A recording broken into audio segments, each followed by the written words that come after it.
Hello, everyone. Nice to see you again in today's story. If you find it interesting, please like and subscribe to my channel. Tonight, we begin with something a little darker. A time of plagues, punishments, and pottage. We're diving into what life was really like during the Middle Ages. Forget the castles and chivalry Hollywood sold you. The truth, you probably wouldn't last a single day. So before you get comfortable, take a moment to like the video and subscribe, but only if you genuinely enjoy what I do here, and let me know in the comments where you're tuning in from and what time it is for you.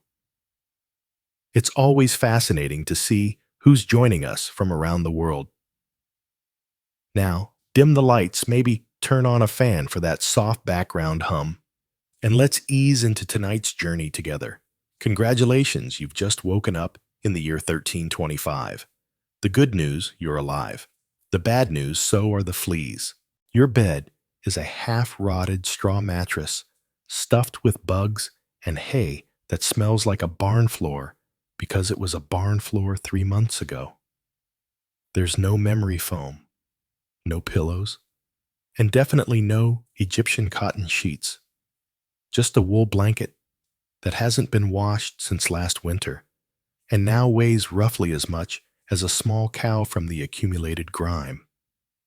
You blink awake as the church bell clangs in the distance. It's the medieval version of an alarm clock, only louder and somehow even less merciful. Your home is a wooden hut with one room, no windows, and a charming open-concept floor plan where your family livestock and domestic insects all share the same space. The smell, oh, it's a fragrant symphony. A subtle blend of stale beer, human sweat goat, and something you pray isn't mold, but know in your soul probably is. Scented candles haven't been invented, and even if they were, they just melt on your dirt floor. You try to stretch, but immediately regret it because the air is freezing and your joints ache. You're 22 years old, which in medieval terms is roughly middle-aged. Your spine cacks like an old wooden door, and your knees sound like a bag of rocks being shaken by a confused peasant. Getting out of bed is a gamble. The floor is either wet from last night's rain, which leaks through the thatched roof, or crusty from something your neighbor's chicken did. Either way, your bare feet are now part of the ecosystem. Oh, and privacy. What's that? Your entire family, and maybe a random cousin who just never left, are waking up beside you. There's no bedroom, no curtains, no me time, just communal everything. Welcome to morning in medieval Europe, where you're never truly alone because parasites, rodents, and 8 other people are always with you. And this is just how your day starts. It only gets worse from here. So you've managed to crawl out of your medieval haystack of horrors. Congrats. Now nature calls. And it's not calling politely, it's screaming. Here's the part where you start missing the modern bathroom. There's no toilet, no seat, no toilet paper, no flush, not even a mildly resentful plunger in the corner. In the 14th century, relieving yourself is an adventure, a social experiment, and often a small public event. If you're a peasant, your bathroom is likely a wooden bucket behind the house, which is already full because Uncle Wolfstan had a rough night after eating bad turnips. The smell is biblical. You hold your breath, do your business, and then here's the kicker. Toss it into the street. Yes, the street. You're supposed to shout something like "Gardilou" before dumping it out the window. That's Old French for watch out below. Although frankly, no one ever moves fast enough. Streets in medieval towns are open sewers, a charming river of human waste animal droppings, and mystery liquids you'd rather not examine. If you're lucky enough to live in a town with public latrines, congratulations. You get to sit shoulder to shoulder with strangers in an outhouse where privacy is a myth and ventilation is a cruel joke. You might make small talk, but try not to breathe too deeply. Toilet paper, never heard of it. Most people wipe with straw leaves, rags, moss, or if they're feeling especially indulgent, a scrap of wool. Sometimes nothing at all. Which might explain why handshakes weren't popular yet. And if you're in a castle, surely it's better. Right, well, sort of. You might have a guard robe, a hole in the wall, that drops your waist directly into the moat. Great idea, except that your enemies know this. And yes, attackers sometimes climbed in through the waist chute. Talk about entering through the back door. So, whether you're a farmer or a baron, medieval toileting is a humiliation ritual. It's cold, it's public, it's dangerous, and it's never not disgusting. One slip on a wet stone path, and you're face first in humanity's leftovers. And you still haven't brushed your teeth, but we'll get to that next. You survived the toilet. You deserve a reward, right? Maybe a nice breakfast. Something warm, delicious, comforting. Sorry. This is medieval Europe. Nothing is comforting here. Breakfast, if you can call it that, is a grim affair. There are no eggs Benedict, no coffee machines sputtering awake, and certainly no avocado toast. You sit down or squat near the fire to a wooden bowl of something that looks like it was scraped off a muddy boot. Welcome to your daily ration of pottage. Pottage is a thick, gloopy stew made of whatever you can find. Grains, root vegetables, maybe a few beans if you're lucky. It's been simmering in the same pot for days, sometimes weeks, and new ingredients are just dumped on top of the old ones. It's less of a recipe and more of an ongoing edible experiment. On the side, a hunk of bread so hard it could deflect arrows. It's made from coarse rye or barley flour, often bulked up with sawdust, ground up acorns, or other creative ingredients, because wheat is a rich man's fantasy. This loaf is not your friend. You don't slice it. You negotiate with it. What about drinks? You're not sipping orange juice or an oat milk latte. You're drinking beer. Yes, beer at 6 a.m. Why? Because the water is teeming with parasites and filth. So you start your day with weak ale, low alcohol, high survivability. Kids drink it too. No one's happy about it, but at least it won't kill you immediately. Want some meat or cheese? Dream on. That's for Sundays and saints' feast days, and only if your Lord is feeling generous. Most peasants don't eat meat more than a few times a year. As for fresh fruit only when it's in season and not already fermented into wine, and don't even think about spices unless you're royalty. A pinch of pepper costs more than your monthly wages. Salt is valuable enough to be locked away, so you chew your gritty bread, gulp your medieval beer, and try not to think about the rat that may have nibbled your porridge in the night. Breakfast doesn't energize you. It just happens to you. And now that you're properly underfed, it's time to work like your life depends on it, because it absolutely does. So you've eaten your sad medieval breakfast, and now it's time to get dressed.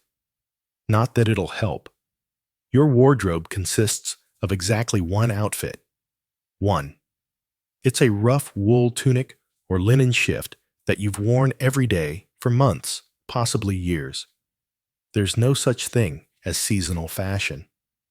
There's just wear this until it disintegrates or gives you a fungal infection. Underwear optional. If you're lucky, maybe a linen undertunic. If you're not well, you're going commando, under layers of scratchy, sweaty wool, all lovingly stitched together by someone who probably had no idea what a seam was supposed to look like. There's also no washing machine, no soap, and absolutely no dry cleaner in sight. So your clothes are stained stiff and scented like a compost pile that's been left to marinate in a pigsty. Even if you wanted to wash them, it's not easy. You'd have to haul water from a river or well heat it over a fire. Scrub your tunic on a board with ashes or lye and hang it in the sun, which is out approximately 3 days a year. And don't get me started on shoes.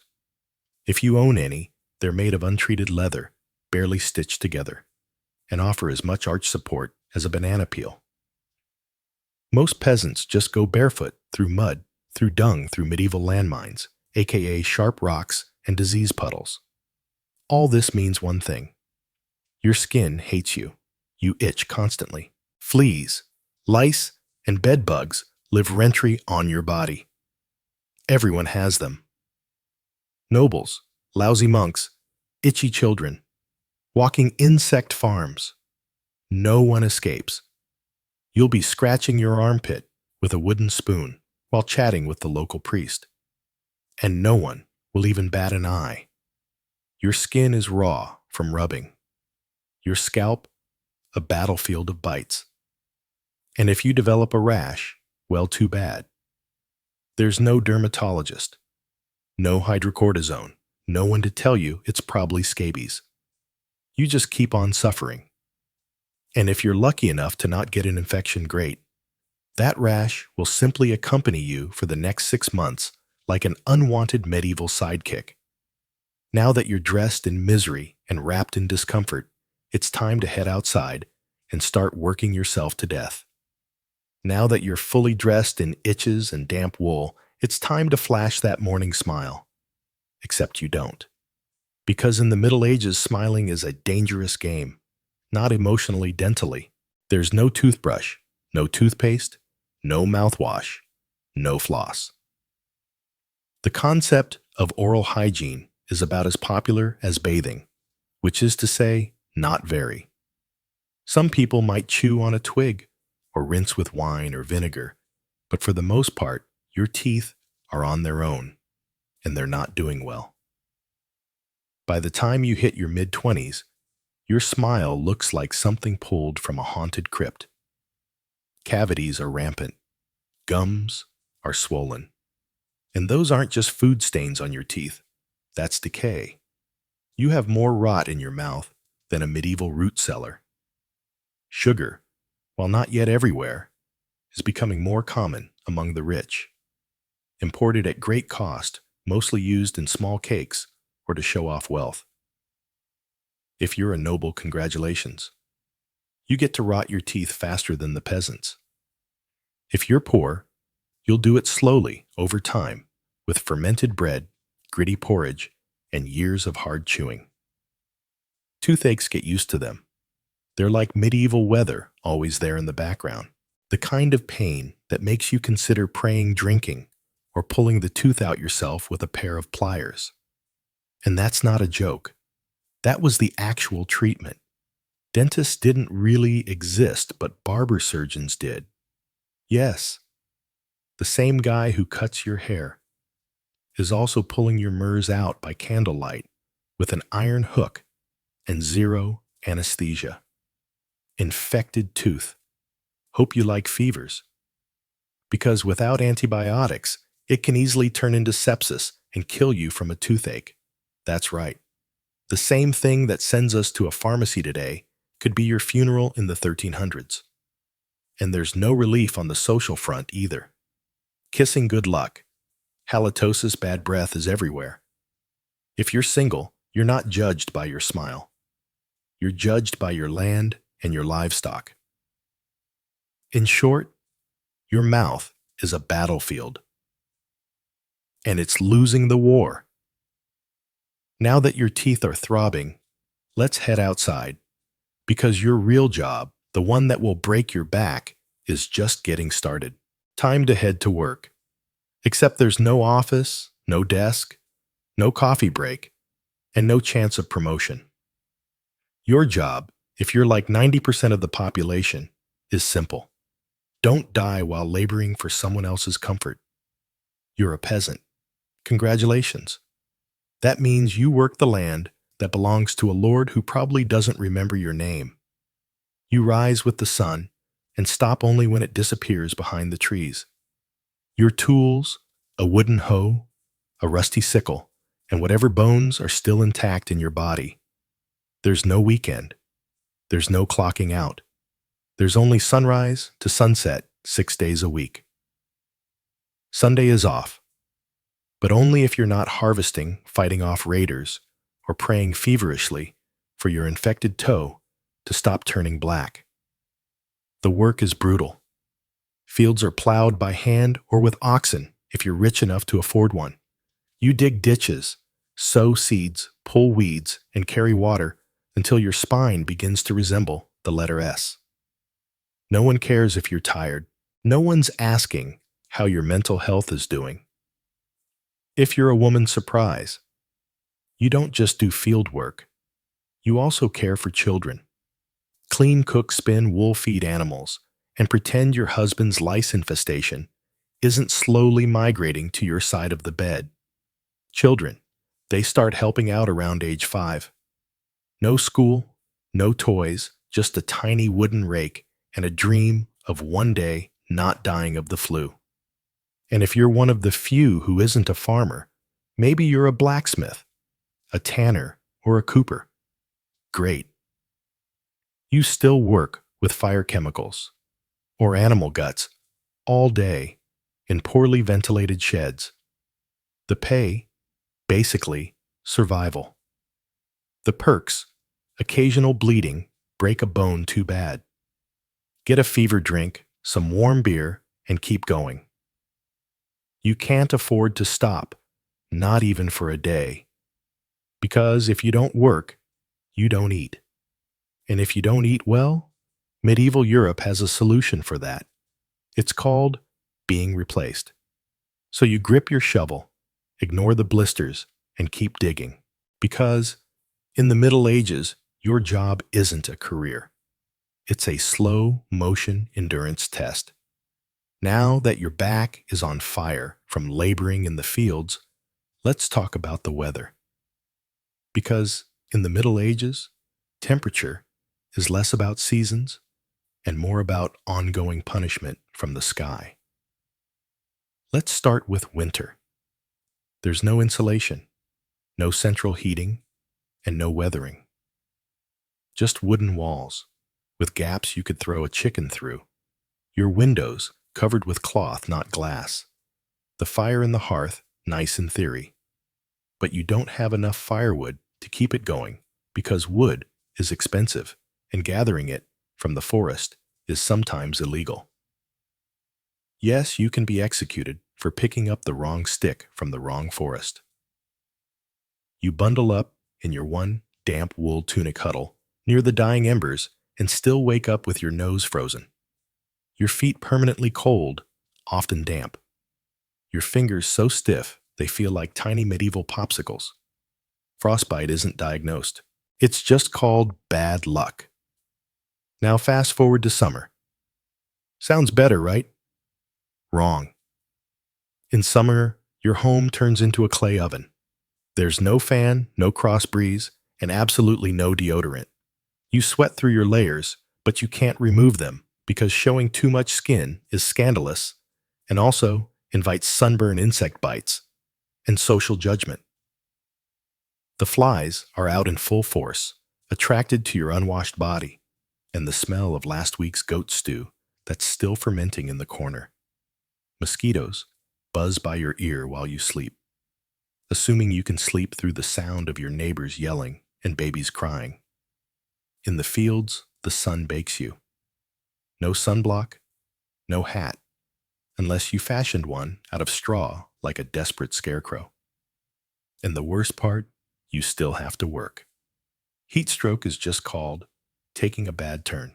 So you're either shivering in your own havel, wondering if your toes will make it to spring, or you're sweating through your only pair of socks while your thighs chafe into oblivion. And the one thing that never changes no matter the season, your clothes still itch your food, is still terrible, and your next job's still waiting. Welcome to Climate Control Medieval Style. There is none. Feeling thirsty? Need to freshen up? Want to splash a little water on your face to wake up from this damp fever dream of a life? Too bad. In medieval times, water isn't your friend. It's trying to murder you quietly. Let's start with drinking. The nearby stream looks fresh, bubbling, and clear, like something out of a fantasy movie. But spoiler alert, it's not. Upstream, someone just dumped a chamber pot into it. And if not that, then a dead pig is probably decomposing in it. Parasites, bacteria, and the entire microbial army of medieval Europe awaiting in every sip. That's why people drank beer. Yes, beer, even children. But before you imagine medieval kids doing keg stands, understand that it was small. Beer, weak in alcohol, strong in survival. Brewing boiled the water, so it was safer than whatever flowed through the town ditch. Wine was another option if you were rich enough to afford it, and unconcerned with functioning properly before noon. What about bathing? Surely water was used for cleaning. In theory, yes.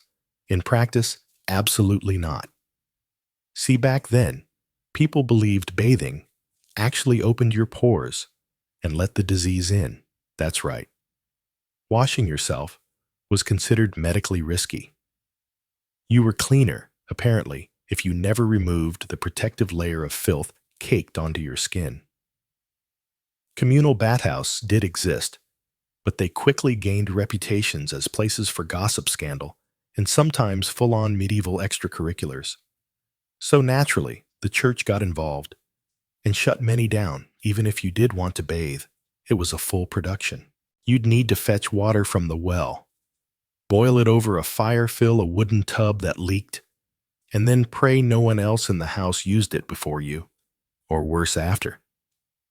And rainwater collected in open barrels where birds poop, insects breed, and moss thrives. Sounds refreshing, doesn't it? So whether it's going in your mouth, on your body, or onto your crops, water in the Middle Ages is less of a life source and more of a gamble. One wrong gulp, and you're spending your final days sweating in a straw bed, clutching your stomach, and contemplating all your life choices. Next time you sip tap water, raise a glass for our ancestors. They didn't have the luxury of hydration without hazard, so you drank the water. Or maybe you didn't. Maybe you just stubbed your toe on a rock, shaped like disappointment. Either way, you're sick. You need help. You need a doctor.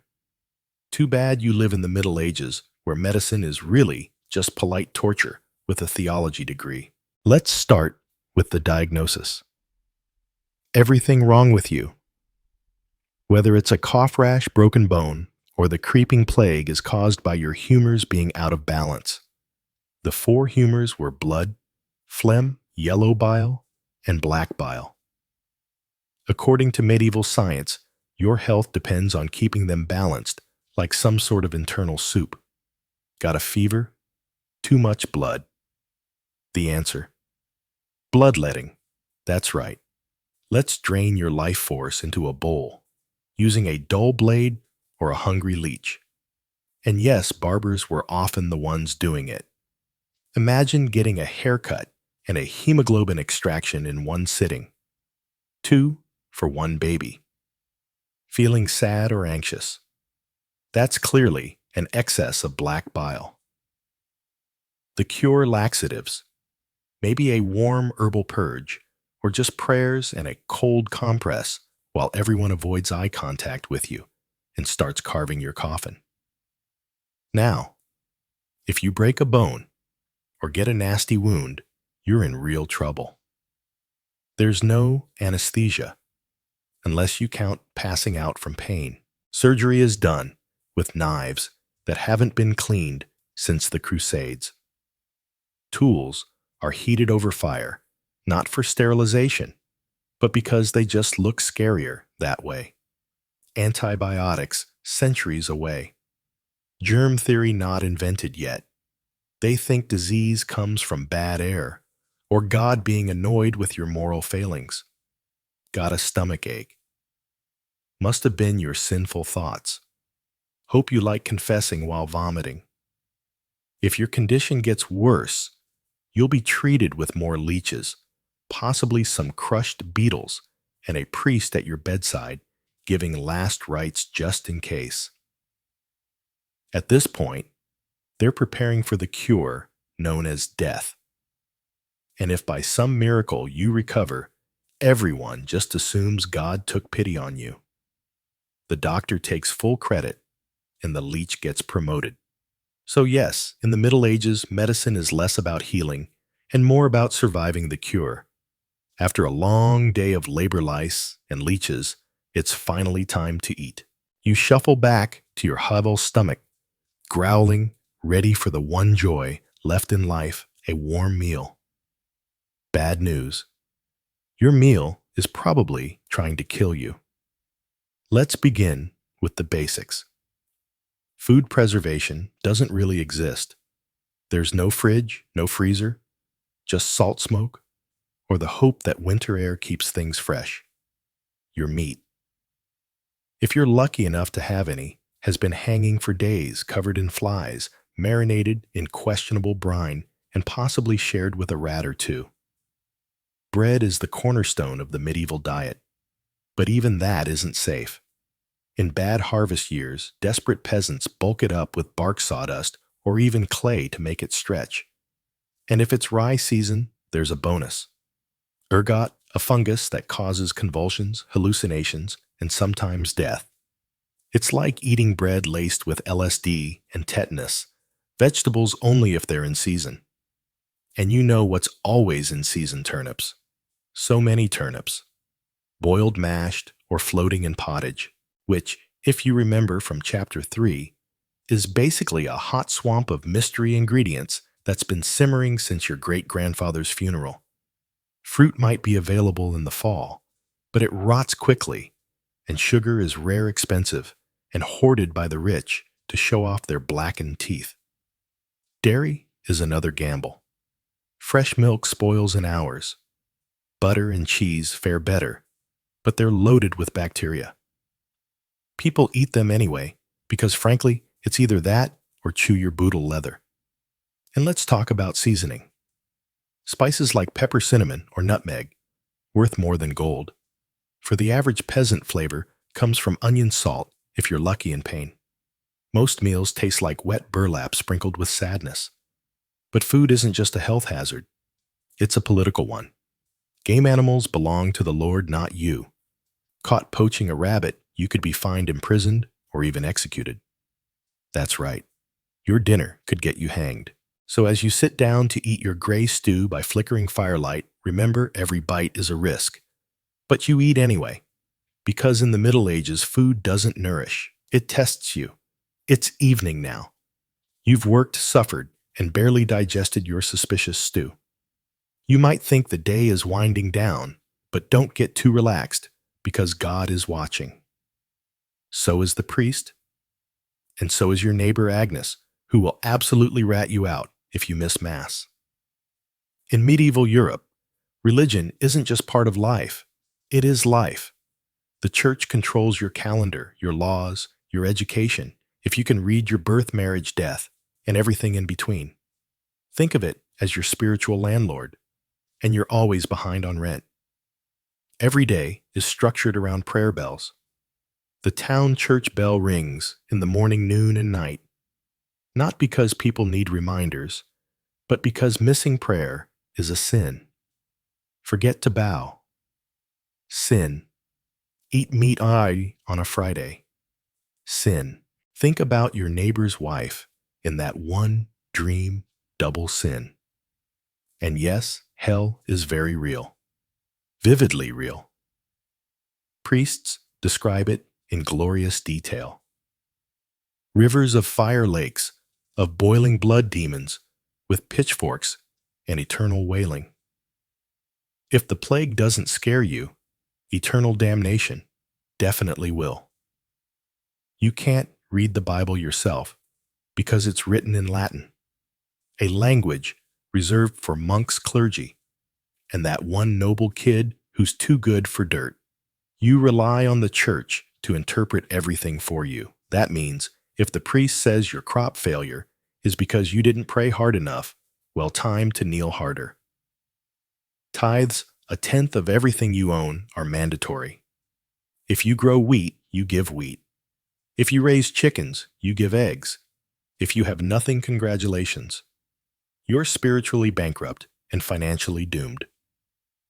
Holidays, they're holy days. Dozens of them.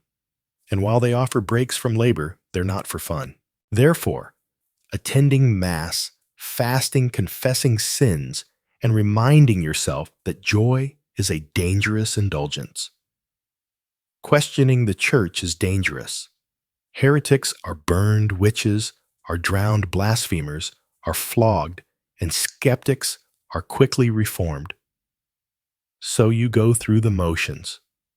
You chant, you bow, you pray that your soul, after enduring this dirt-covered life, might finally land in paradise, assuming the priest likes you. Because in the Middle Ages, God may be merciful, but the church not so much. If you thought being a medieval peasant was rough, try doing it as a woman. All the filth, famine, and fear, plus childbirth, subservience, and social invisibility. In the Middle Ages, being a woman is like being on hard mode with no health potions and no restart button. From birth, a girl's life path is pretty much locked in. Marry young, bear children, serve your husband, die tired. Education? Not likely. Unless you're from a noble family and sent to a convent, your intellectual development stops around the time you learn how to churn butter and patch a tunic. Marriage happens early, really early. It's not weird to be betrothed at 12 and pregnant by 14. It's not about love. It's about land, livestock, and alliances. Your opinion not required. Once married, you're basically your husband's property. Your job is to produce heirs, feed everyone. Keep the house running and not complain, because complaining might get you branded a nag. Or worse, a witch. That label comes with a complimentary drowning or burning, depending on local fashion. Childbirth is a death lottery. There's no prenatal care, no sterile tools, no anesthesia. Midwives do their best, but even minor complications can mean death for the mother, the child, or both. Some women survive 10 pregnancies. Many don't survive 2. But don't worry, once the baby is out, your work increases.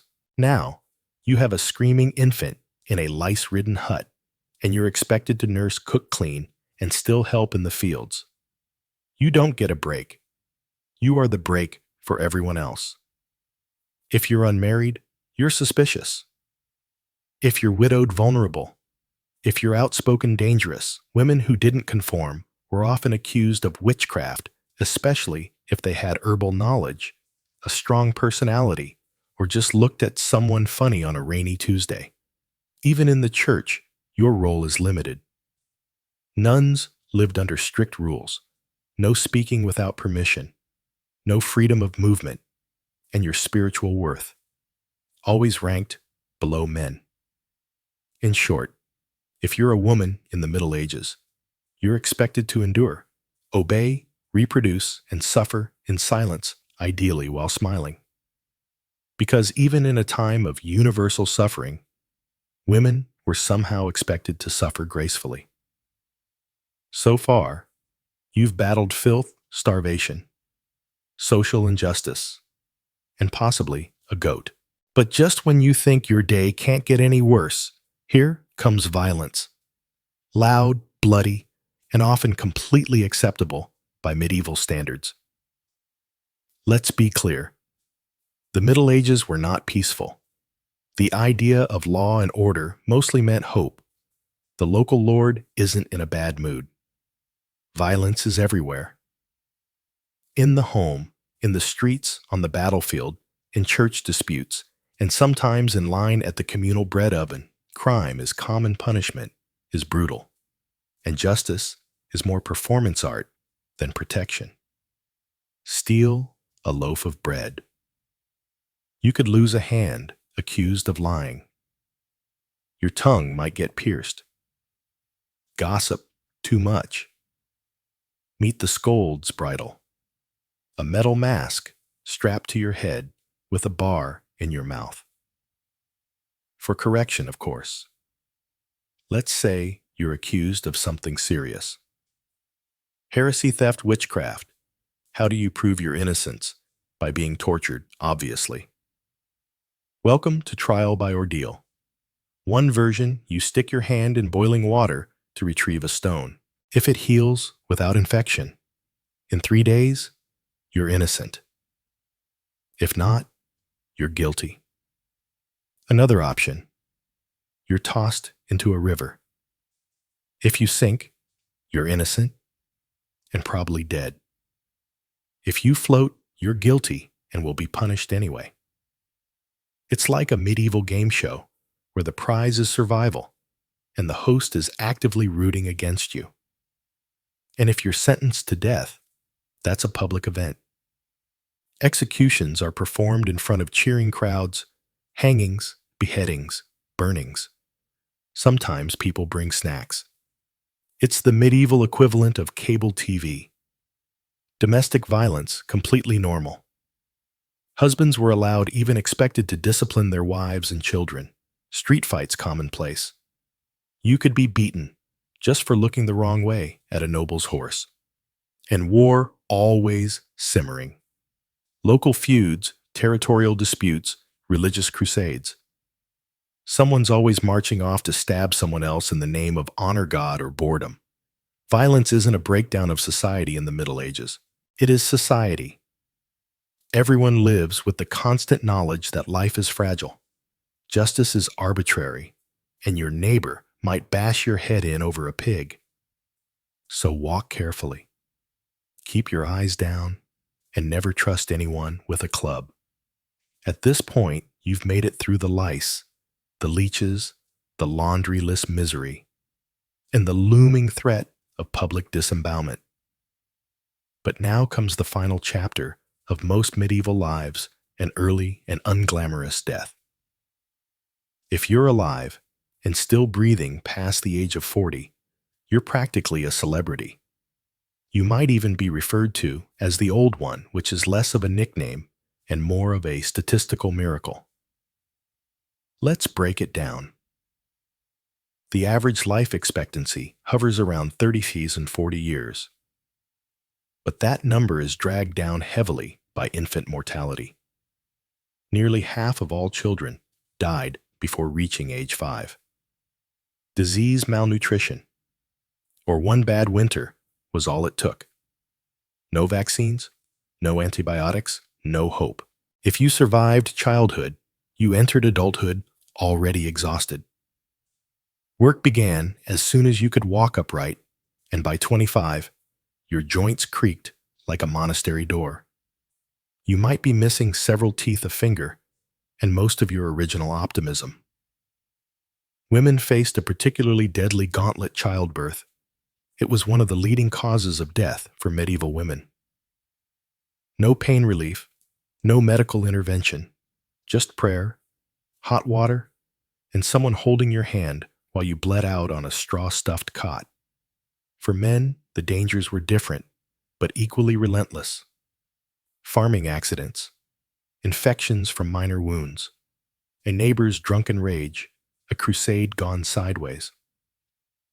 Even walking to the market could be risky if you crossed paths with a bored bandit or an angry tax collector. Death could also come quietly from the plague, which turned cities into cemeteries overnight, or from famine, which could last entire seasons, thinning out entire villages, or from bad luck, like eating spoiled grain and spending your final hours hallucinating and screaming at the walls. And funerals, you were lucky if you got one. Bodies were often buried quickly to avoid disease. No embalming, no polished coffins, just a hole, a few murmured prayers, and a shallow mound of earth, if there was enough space left in the churchyard. So yes, in medieval times, life was brutal. short and constantly under siege by death in all its casual forms. You didn't retire. You just stopped showing up. And speaking of exits, let's move on to your final chapter. The medieval dream dies. So how's your day been? You've woken up in filth, relieved yourself, into a bucket brushed your teeth, with wishful thinking nearly passed out from hunger. Worked until your spine cried for mercy, scratched your way through itchy wool, prayed to not get plague, and barely dodged a public execution for owning a squirrel. Welcome to a single day in medieval Europe, still dreaming of becoming a knight. Think again. That romanticized version of the Middle Ages. Gallant swordsmen, noble ladies in towers, heroic battles, and feasts in candle-lit great halls. It's a myth polished by fairy tales and fantasy books.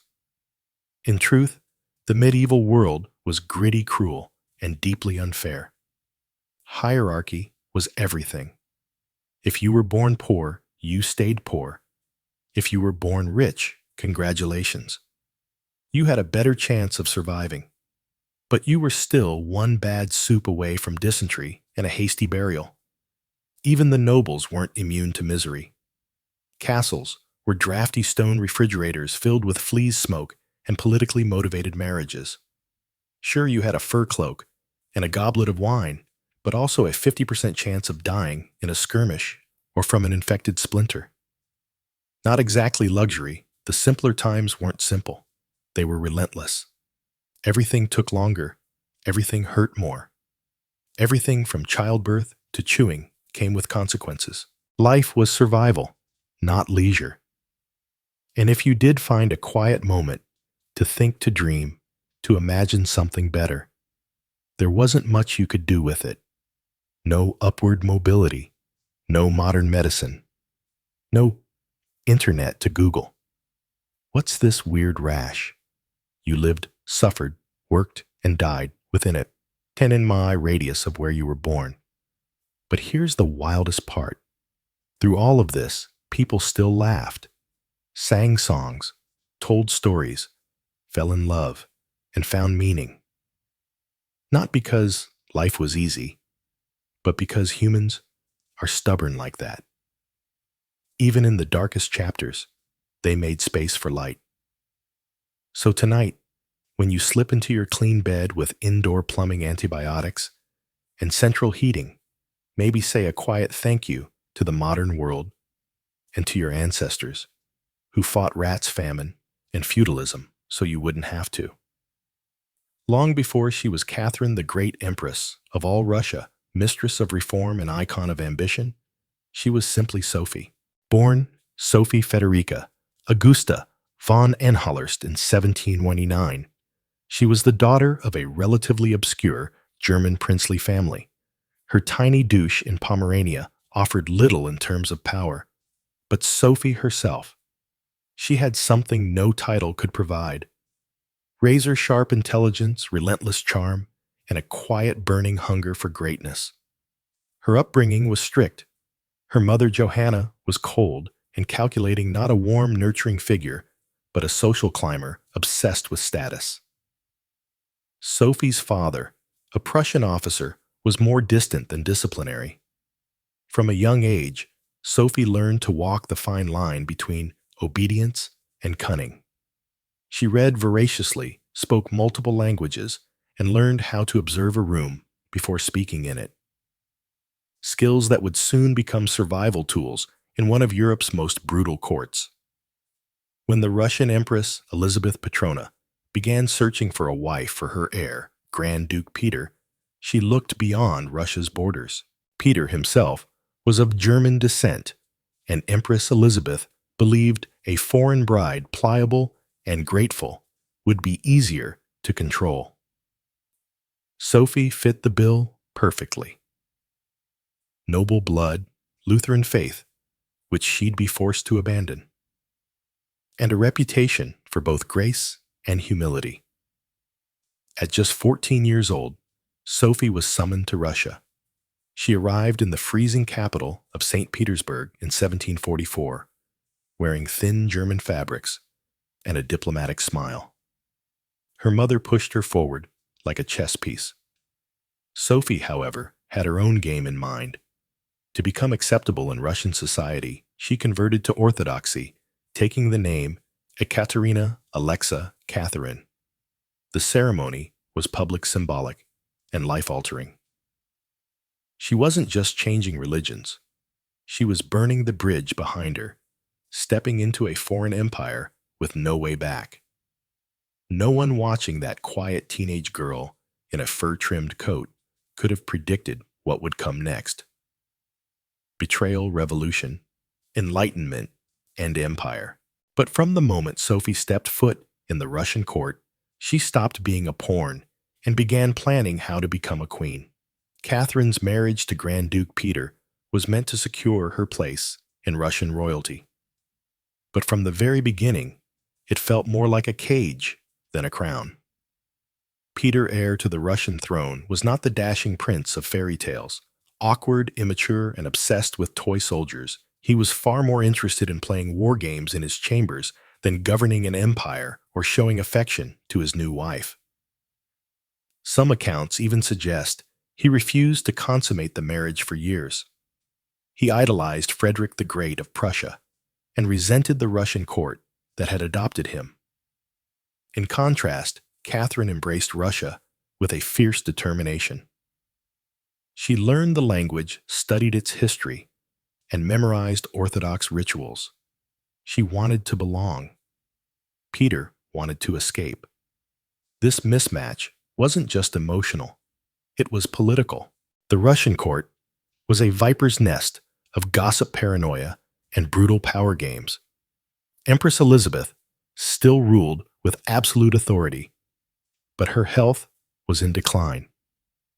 Everyone knew a transition was coming, and everyone had an agenda.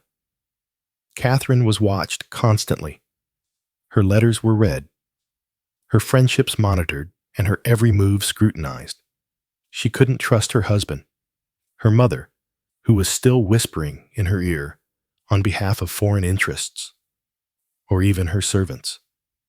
In this world, alliances could turn into accusations overnight. But Catherine was no fool. She learned to play the court's games, quietly, cultivating allies in the shadows. She charmed military officers, made friends with scholars, and developed a reputation for dignity and restraint, a stark contrast to her husband's childish tantrums and open contempt for Russian traditions. Behind closed doors, Catherine began reading Enlightenment thinkers like Voltaire and Montesquieu. While others saw her as a young consort, she was building a vision, not just for herself, but for Russia, a nation of strength, education, and reason. But there was one problem.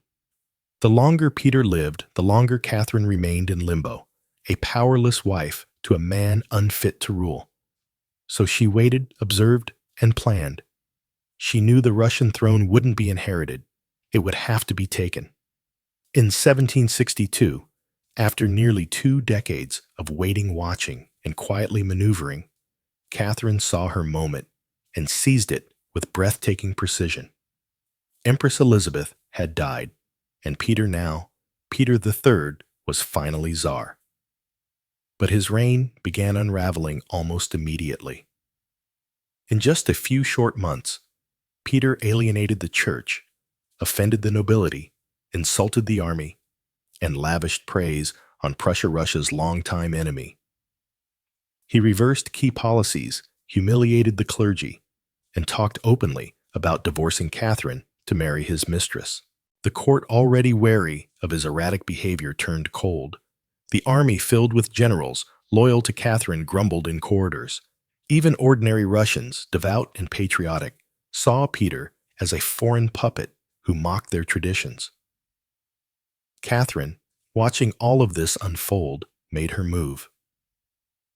In July of that same year, while Peter was away at his summer palace, Catherine launched a bloodless coup d'etat. Supported by key military officers, including her lover, Gregory Olaf, and his influential brothers, she rode through St. Petersburg in full regalia, was proclaimed Empress Catherine II, and won the allegiance of the powerful imperial guard. Peter caught off guard, and without allies surrendered within days. He was taken into custody, and shortly after found dead under mysterious circumstances. Officially, it was reported as a hemorrhoidal colic. Unofficially, it was murder. Catherine was now empress, not by birth, not by marriage, but by will, wit, and audacity.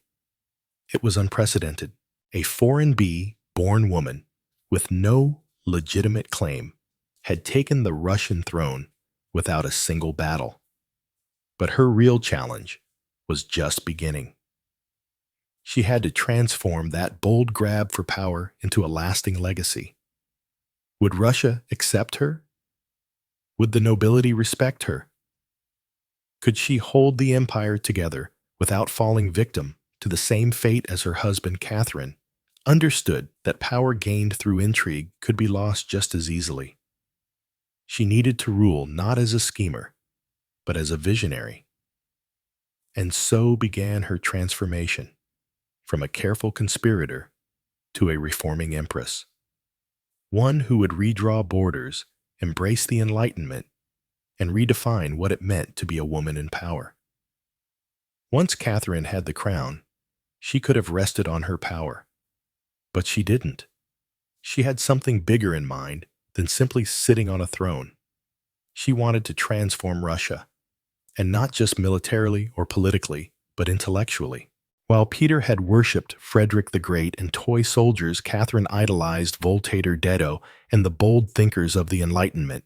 She believed in reason, progress, education, and the role of a monarch as a servant of the people, even if she herself ruled with absolute authority. Catherine didn't just read Enlightenment philosophy. She lived it. She corresponded directly with Voltaire for over 15 years, flattering him while defending her autocracy. She invited Diderot to her court and even purchased his entire library to support him financially. Behind closed doors, she pored over legal texts, debated reforms, and crafted policies to modernize the empire. Her early reign was filled with efforts to codify Russian law. She formed the Legislative Commission in 1767, an ambitious project intended to rewrite the entire legal code of Russia. Catherine's own Nakazes, or instruction, was a political manifesto in disguise, one that spoke of equality before the law, the dangers of torture, and the responsibility of rulers to serve the common good. For an empress in 18th century Russia, it was radical. But Enlightenment ideals had to survive the realities of Russia, a vast, feudal, deeply conservative land ruled by nobles who liked their serfs exactly where they were beneath them. Catherine knew this. While she advocated reform, she moved carefully. She abolished some forms of torture, expanded access to secular education, and built schools and libraries. But she also reaffirmed the nobility's control over their serfs to keep them loyal. This was Catherine's balancing act. A philosopher, queen in public, a practical empress in private. She walked a tightrope between ideology and survival, between the shining salons of Paris and the gritty politics of Moscow. Her vision for Russia was bold, but always calculated. In many ways, Catherine wasn't trying to make Russia European. She was trying to make Russia modern on her terms. And that meant reform, yes, but with an iron hand in a velvet glove. Catherine wasn't content with reforming Russia from within. She wanted to expand it outward, to make it an empire worthy of fear, admiration, and envy. Where Peter the Great had opened a window to the west, Catherine aimed to knock down the walls. Under her leadership, Russia's borders stretched wider than ever before. She waged wars not just to defend her crown, but to reshape the map of Europe. One of her most significant campaigns was against the Ottoman Empire. These wars, fought in waves throughout the 1760s and 1770s, weren't just about territory. They were about influence. Catherine saw herself as the liberator of Orthodox Christians living under Muslim rule and as the rightful protector of Eastern Europe. Under generals like Alexander Suvorov and Gregory Pemkin, Russia captured key regions including Crimea, the northern coast of the Black Sea, and access to warm water ports, something Russian czars had coveted for generations. These victories weren't just military, they were symbolic. With each conquest, Catherine sent a message. Russia was no longer the distant backward cousin of Europe. It was a continental force. She also turned her gaze westward. In a series of deals and diplomatic maneuvers, Catherine participated in the partitions of Poland, carving up the struggling Polish-Lithuanian Commonwealth, along with Austria and Prussia. By the end of the Third Partition in 1795, Poland was erased from the map, and Russia claimed vast new lands and millions of new subjects. But Catherine didn't just conquer with armies. She also colonized with ideas. New cities were built. Trade routes were expanded. German settlers were invited to cultivate Russian farmland. The empire became a mosaic from the icy Baltic to the sun-drenched shores of the Black Sea. And through it all, Catherine remained the central force, reading reports, issuing orders, and personally overseeing the shape of her expanding empire. Critics would accuse her of being power-hungry, even imperialistic. But to Catherine, expansion wasn't ambition. It was destiny. A great ruler, she believed, was measured not just by ideas, but by borders. She didn't just want to rule Russia. She wanted to remake it as a civilized empire, feared by its enemies, respected by its peers, and loyal to her alone. For all her brilliance and power, Catherine the Great was just as famous for what went on behind palace doors. And no, not all of it was whispered in libraries. Catherine's private life became one of the most talked about aspects of her reign. She had lovers, not just one or two, but a carefully curated parade of them, many decades younger, often handsome and sometimes politically influential. She didn't hide them. In fact, she often rewarded them with titles, estates, and pensions if they behaved well. If not, they were quietly dismissed, sometimes with a polite thank you and a promotion. Among the most important of these lovers was Gregory Pemkin, a man as brilliant as he was bold. Their relationship blurred the lines between romance politics and partnership. Some historians believe they may have even married in secret. Together, they shaped military campaigns, colonization projects, and the transformation of southern Russia. Pemkin wasn't just a lover. He was her co-ruler in many ways. Still, Europe couldn't look past the scandal. Gossip swirled. Satirical pamphlets painted her as lustful, insatiable, even unhinged. And after her death, the rumors only got worse. The most infamous being the completely false and grotesque tale involving a horse spread by her enemies to smear her legacy. But why the obsession? Simple. Catherine was a woman who wielded power unapologetically. And in a world where female rulers were expected to be either saintly virgins or tragic figures, she refused to play the role. She lived, loved, and ruled on her own terms, and that made her dangerous. Ironically, while her critics painted her as immoral, Catherine herself was deeply philosophical about love and sexuality. She believed pleasure was a natural part of life, and that personal relationships didn't have to threaten public responsibility. She separated emotion from governance, a feat few male rulers managed. In reality, her liaisons were often strategic. She surrounded herself with men who were loyal, capable, and politically useful. And when they ceased to be, she let them go, usually with a smile and a generous retirement. Catherine's love life didn't weaken her rule. It was part of her strategy, a blend of passion and power that made her unforgettable, envied, and feared. For all her charisma and control, Catherine's reign was not without peril. And in 1773, that peril came in the form of a bearded Cossack named Ilan Pugachev. He was no ordinary rebel. Pugachev claimed to be none other than Peter III, Catherine's dead husband. According to him, he had survived the coup and now returned to reclaim the throne from the German usurper. It was absurd. Peter was long gone, but to Russia's oppressed and exhausted lower classes, the claim didn't need to be true.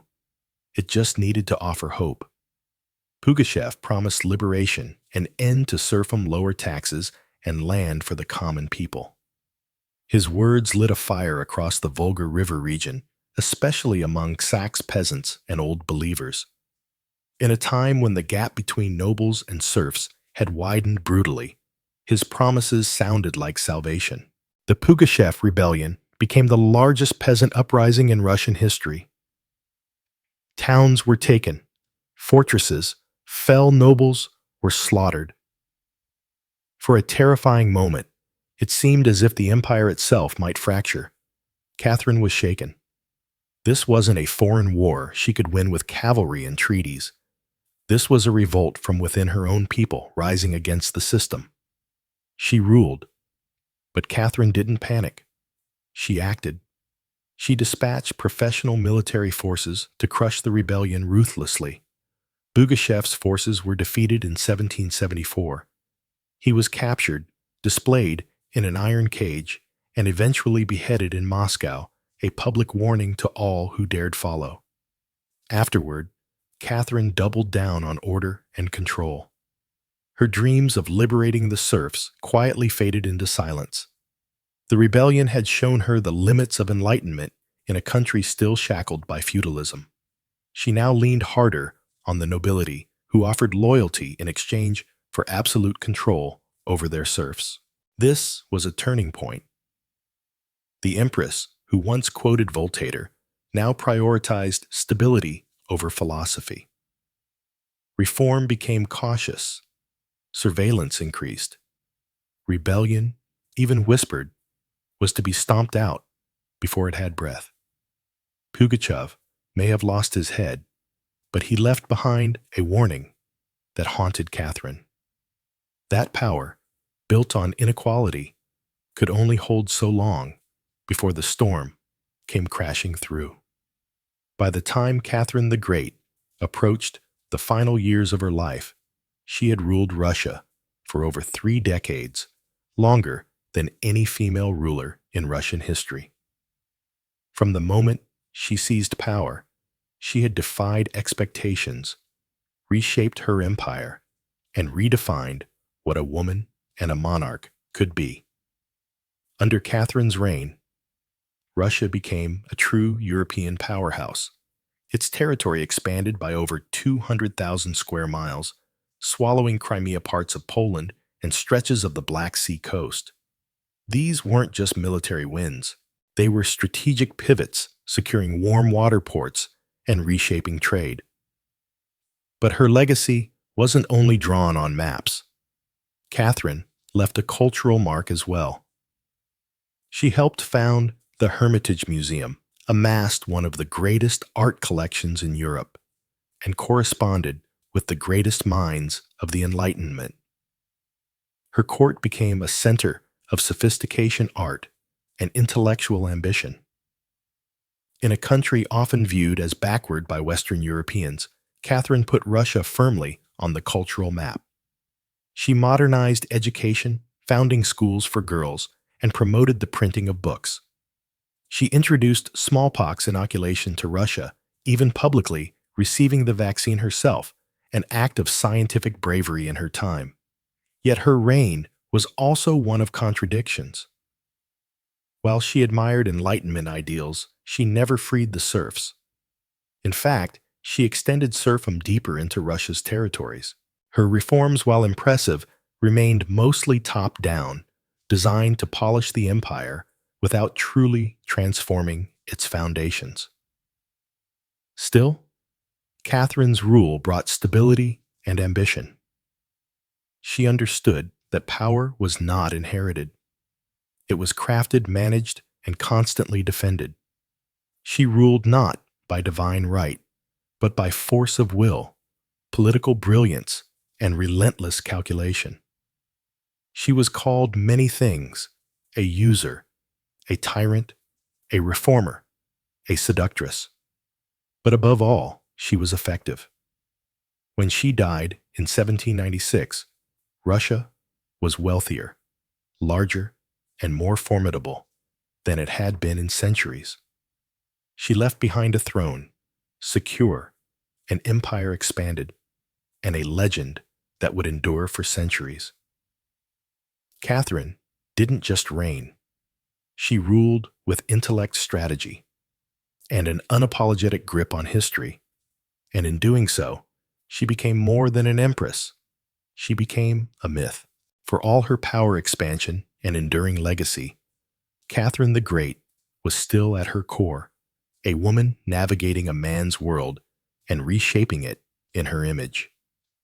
Behind the imperial portraits and state decrees was someone deeply aware of how precarious her position was. She was not born Russian. She came to the throne through a coup. She ruled an empire that didn't want a woman in charge. And yet, she not only endured, she thrived. Catherine was never content to be ornamental. She read constantly, wrote endlessly, and never stopped learning. Her daily schedule was intense. Hours of reading reports corresponding with foreign powers, editing state papers, and managing a court filled with rival factions. She wasn't content to simply sit on the throne. She worked the throne like a stateswoman born to it. She was also, in many ways, lonely. She surrounded herself with courtiers, lovers, and artists, yet wrote in her memoirs of how few people she could truly trust. Her son, Paul, whom she distrusted and kept away from state matters, grew into a man she feared would undo all her progress. Her greatest emotional partnership with Gregory Pimkin faded into deep friendship, but his death in 1791 left a wound that never truly healed. Catherine crafted her image carefully. She understood the power of narrative and wielded it better than most monarchs of her age. She posed as mother of Russia, enlightened monarch, warrior, empress, and lover of the arts. But beneath those roles was a woman who had endured rejection, betrayal, scandal, and rebellion, and kept going. When she died in 1796, she left behind an empire transformed, but also questions. Could she have done more to end serfdom? Were her Enlightenment ideals compromised by politics? Was she more reformer or ruler? History remembers her by the title she never gave herself, the Great. It wasn't because she was flawless, or kind, or just. It was because she took power and wielded it on her own terms, in a time and place where women weren't supposed to have any. She didn't just wear the crown, she rewrote what it meant to deserve one. In the humid depths of the Chiapas jungle in southern Mexico, the ruins of Palenque whisper stories from the ancient Maya world. Towering temples rise above the canopy, their limestone faces eroded by time, but still brimming with secrets. And in 1994, one of those secrets revealed itself. A team of Mexican archaeologists, led by Fanny Lopez Jimenez, was surveying Temple 3, a relatively modest pyramid. Next to the more famous temple of the inscriptions, the burial site of the mighty king PL the Great. Temple, the throne wasn't expected to hold much until they noticed something odd. A sealed, hidden chamber beneath the structure. No looters had touched it. It was pristine. When the archaeologists broke through and lowered themselves inside, they found a stone sarcophagus resting in silence. The air was heavy with the weight of centuries. As they opened the lid, red dust rose like smoke, brilliant, shocking red. The interior was covered in powdered cinnabar, a toxic mercury sulfide used ceremonially by the Mir. And lying within that crimson cloud was the skeleton of a woman. She had been buried with care and reverence. Her bones were fragile but intact, her skull still wearing a jade mask, and her body surrounded by airy offerings, necklaces, diadems, ear spools, all crafted from jade and shell. Everything about the burial screamed royalty, yet no name was inscribed. No glyphs identified her. It was one of the richest female burials ever found in Mesoamerica. And yet, it was a total enigma. Why was she buried in red powder? Who was she? Was she a queen, a priestess, or perhaps even Pal's wife? The researchers called her the Red Queen, and the name stuck. But even with modern forensics, they couldn't say for sure who she was, only that she had lived around the 7th century during the golden age of Palenque. Unlike most Mayer tombs, hers had been hidden untouched and purposefully isolated. Her burial wasn't just ceremonial, it was spiritual. This woman wasn't meant to be remembered with words. She was meant to be remembered through ritual, through color, and through the mystery she left behind. The most haunting feature of the Red Queen's tomb wasn't her jade jewelry or the silence of the sealed chamber. It was the red dust. A thick layer of powdered cinnabar covered everything. The sarcophagus, the walls, her bones, even the offerings around her. It clung like blood to stone. To the mayor, this was no accident. Cinnabar, made from crushed mercury sulfide, was one of the most sacred and dangerous substances in the ancient world. Its vibrant red color wasn't just visually striking.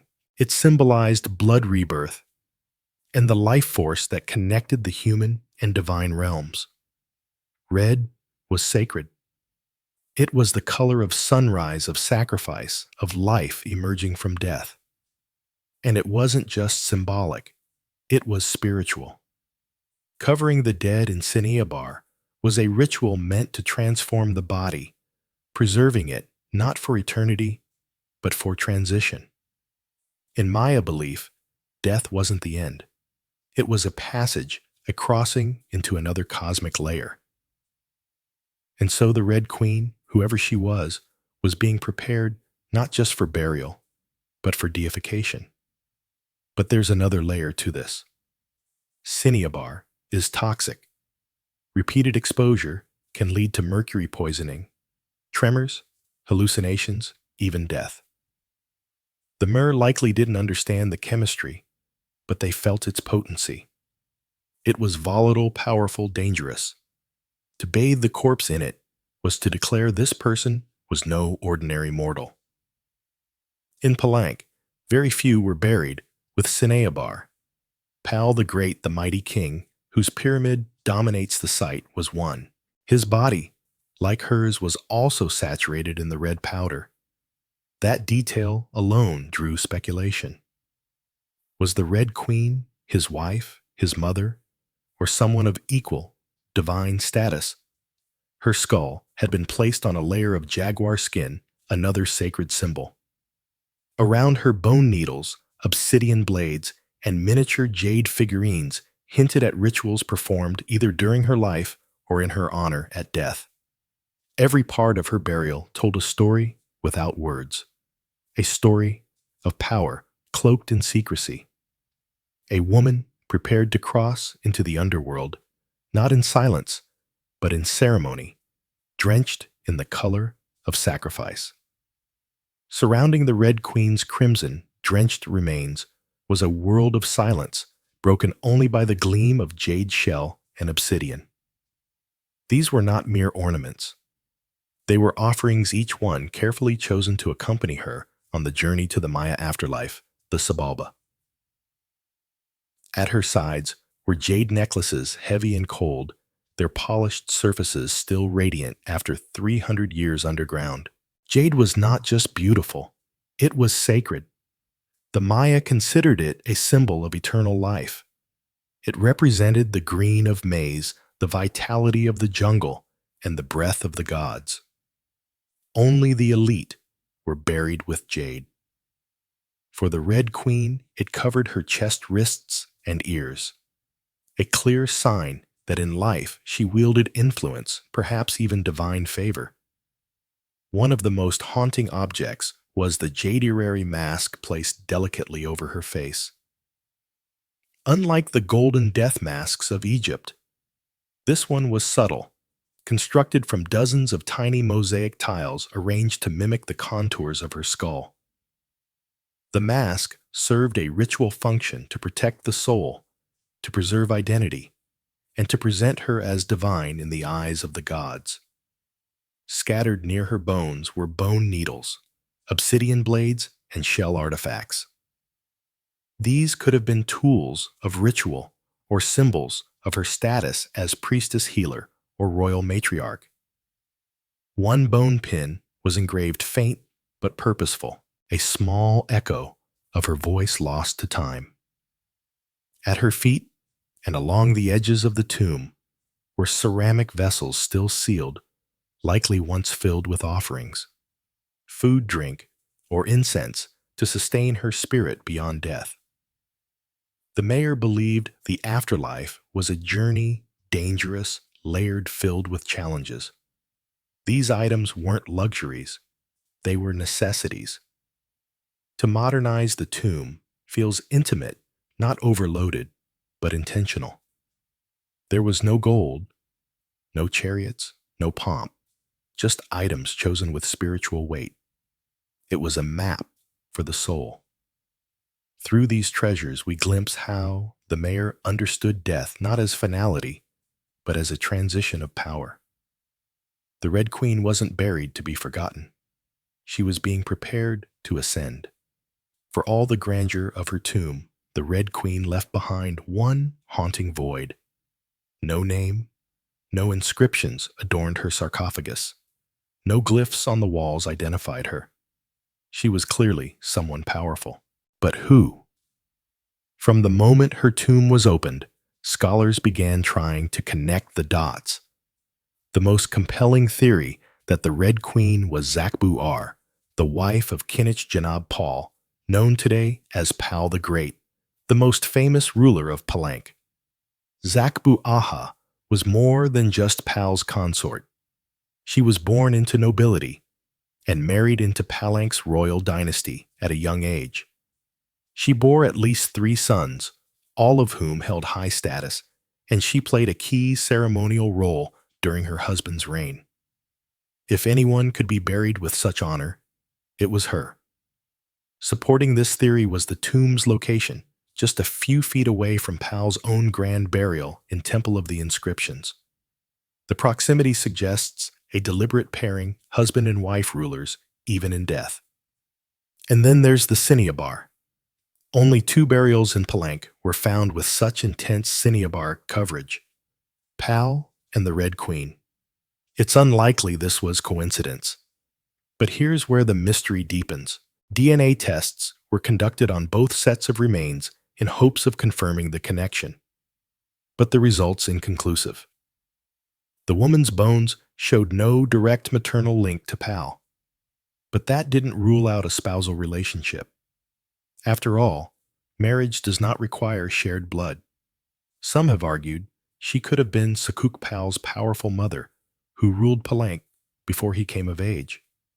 Others suggest she may have been a high priestess, or a sister, or a royal ancestor, whose name has simply been lost to history's erosion. Still, the evidence points most strongly to Takuao, a queen by title, a mother of kings, and a spiritual counterpart to Pal. The lack of a name may not be an oversight. It may have been intentional.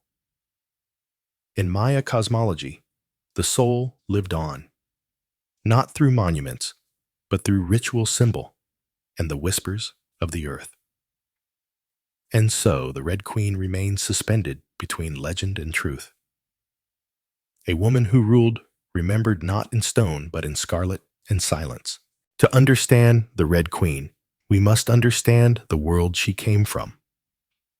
A world where Maya women, especially royal ones, held more influence than many realize. In Maya civilization, politics was often a family affair. Royal women weren't merely passive consorts. They were diplomats, priestesses, and power brokers. They conducted rituals, sponsored temples, and played crucial roles in maintaining dynastic legitimacy. Their bloodlines were political capital, used to forge alliances and secure claims to the throne. Take Sakuk, for example, the mother of Pal the Great. When the throne of Palanque was left vacant, she took power herself and ruled as queen regent until her son came of age. She wasn't a placeholder.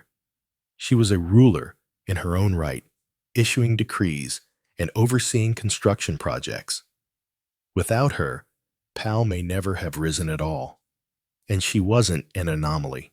Across the Maya world, in places like Yakilan Nanjo and Calakmul, inscriptions show women performing major ceremonies, engaging in warfare diplomacy, and sometimes ruling outright. They were often portrayed in stele and murals, dressed in elaborate headdresses and regalia, standing beside kings as equals, or sometimes above them. Their words were carved in glyphs. Their names were remembered until they weren't. By the time Spanish conquistadors arrived centuries later, much of that memory had eroded. The colonial lens saw native women as silent figures in a male-dominated world. But the archaeology tells a different story, one of complex gender roles, where power was negotiated, not simply inherited. This context casts the Red Queen in a new light. She may not have ruled in name, but her burial rich sacred and positioned beside Pal suggests she was a central pillar in the royal order. Her jade mask wasn't just decoration. It was a symbol of identity, of power held in life and protected in death. Her bloodline may have been the very glue that held Palanca's dynasty together. In Maya civilization, a queen wasn't just a queen. She was a keeper of sacred lineage, a voice in ceremony, and often the bridge between gods and men. The Red Queen may be nameless, but in her world, she was never voiceless. The Red Queen wasn't just buried with treasures. She was buried in architecture, rich with purpose, layered with Maya cosmology, ritual symbolism, and intentional design. Her tomb wasn't merely a grave. It was a gateway to eternity. Her body was discovered inside Temple Third, one of the smaller pyramids within the heart of Palanque. Yet its proximity to Temple of the inscriptions, the resting place of Pal the Great, is telling. These temples weren't built randomly. Their positioning was sacred, guided by astrology myth and dynastic legacy. Temple the Thea rises modestly compared to its grand neighbor, but it hides something even more intimate. A sealed crypt untouched by letters, perfectly preserved. It was constructed deep within the temple's core, accessible only by a steep, narrow staircase. The descent into her tomb feels almost symbolic, a ritual journey downward into the underworld. The chamber itself is stark, made of cut stone sealed tightly for over 130 years. No glyphs or murals cover the walls. No ornate carvings tell her story. But perhaps that silence is intentional. This was a space not for the living to interpret, but for the dead to transform. At the center, her sarcophagus sits like an altar crafted from limestone. It echoes the grand stone coffin of Pal next door. While Pal's lid is famously engraved with scenes of cosmic rebirth, the Red Queen's tomb is more subdued. The focus is inward, on the body, on the cinnabar, on the ritual of death itself. And yet, there are subtle architectural cues that hint at meaning. The tomb is aligned east to west, a symbolic path mirroring the sun's journey from life to death. The chamber is small but powerful. It feels deliberate, personal, a sacred enclosure for someone revered. Maya temples were cosmological tools, bridges between the heavens, the earth, and the underworld. To be buried in one was to be elevated beyond the human realm. The Red Queen's eternal home wasn't an afterthought. It was a carefully constructed shrine, a place where death became transformation. Her bones rest in stone, her essence in cinnabar, and her legacy in the architecture itself. A temple that speaks without words telling us she mattered. To the ancient Maya, death wasn't the end. It was a threshold, a sacred passage into the underworld known as Kabalba. And for someone like the Red Queen, this crossing was not only spiritual, it was political, cosmological, and deeply ritualized. Burial rituals were carefully choreographed events rooted in myth and meant to guide the soul through the treacherous layers of the underworld. Maya texts and iconography tell us that Sabala was no peaceful afterlife. It was a maze of darkness, rivers of blood trials, and gods of death. Only those properly buried, ritually prepared, and spiritually equipped could make the journey successfully.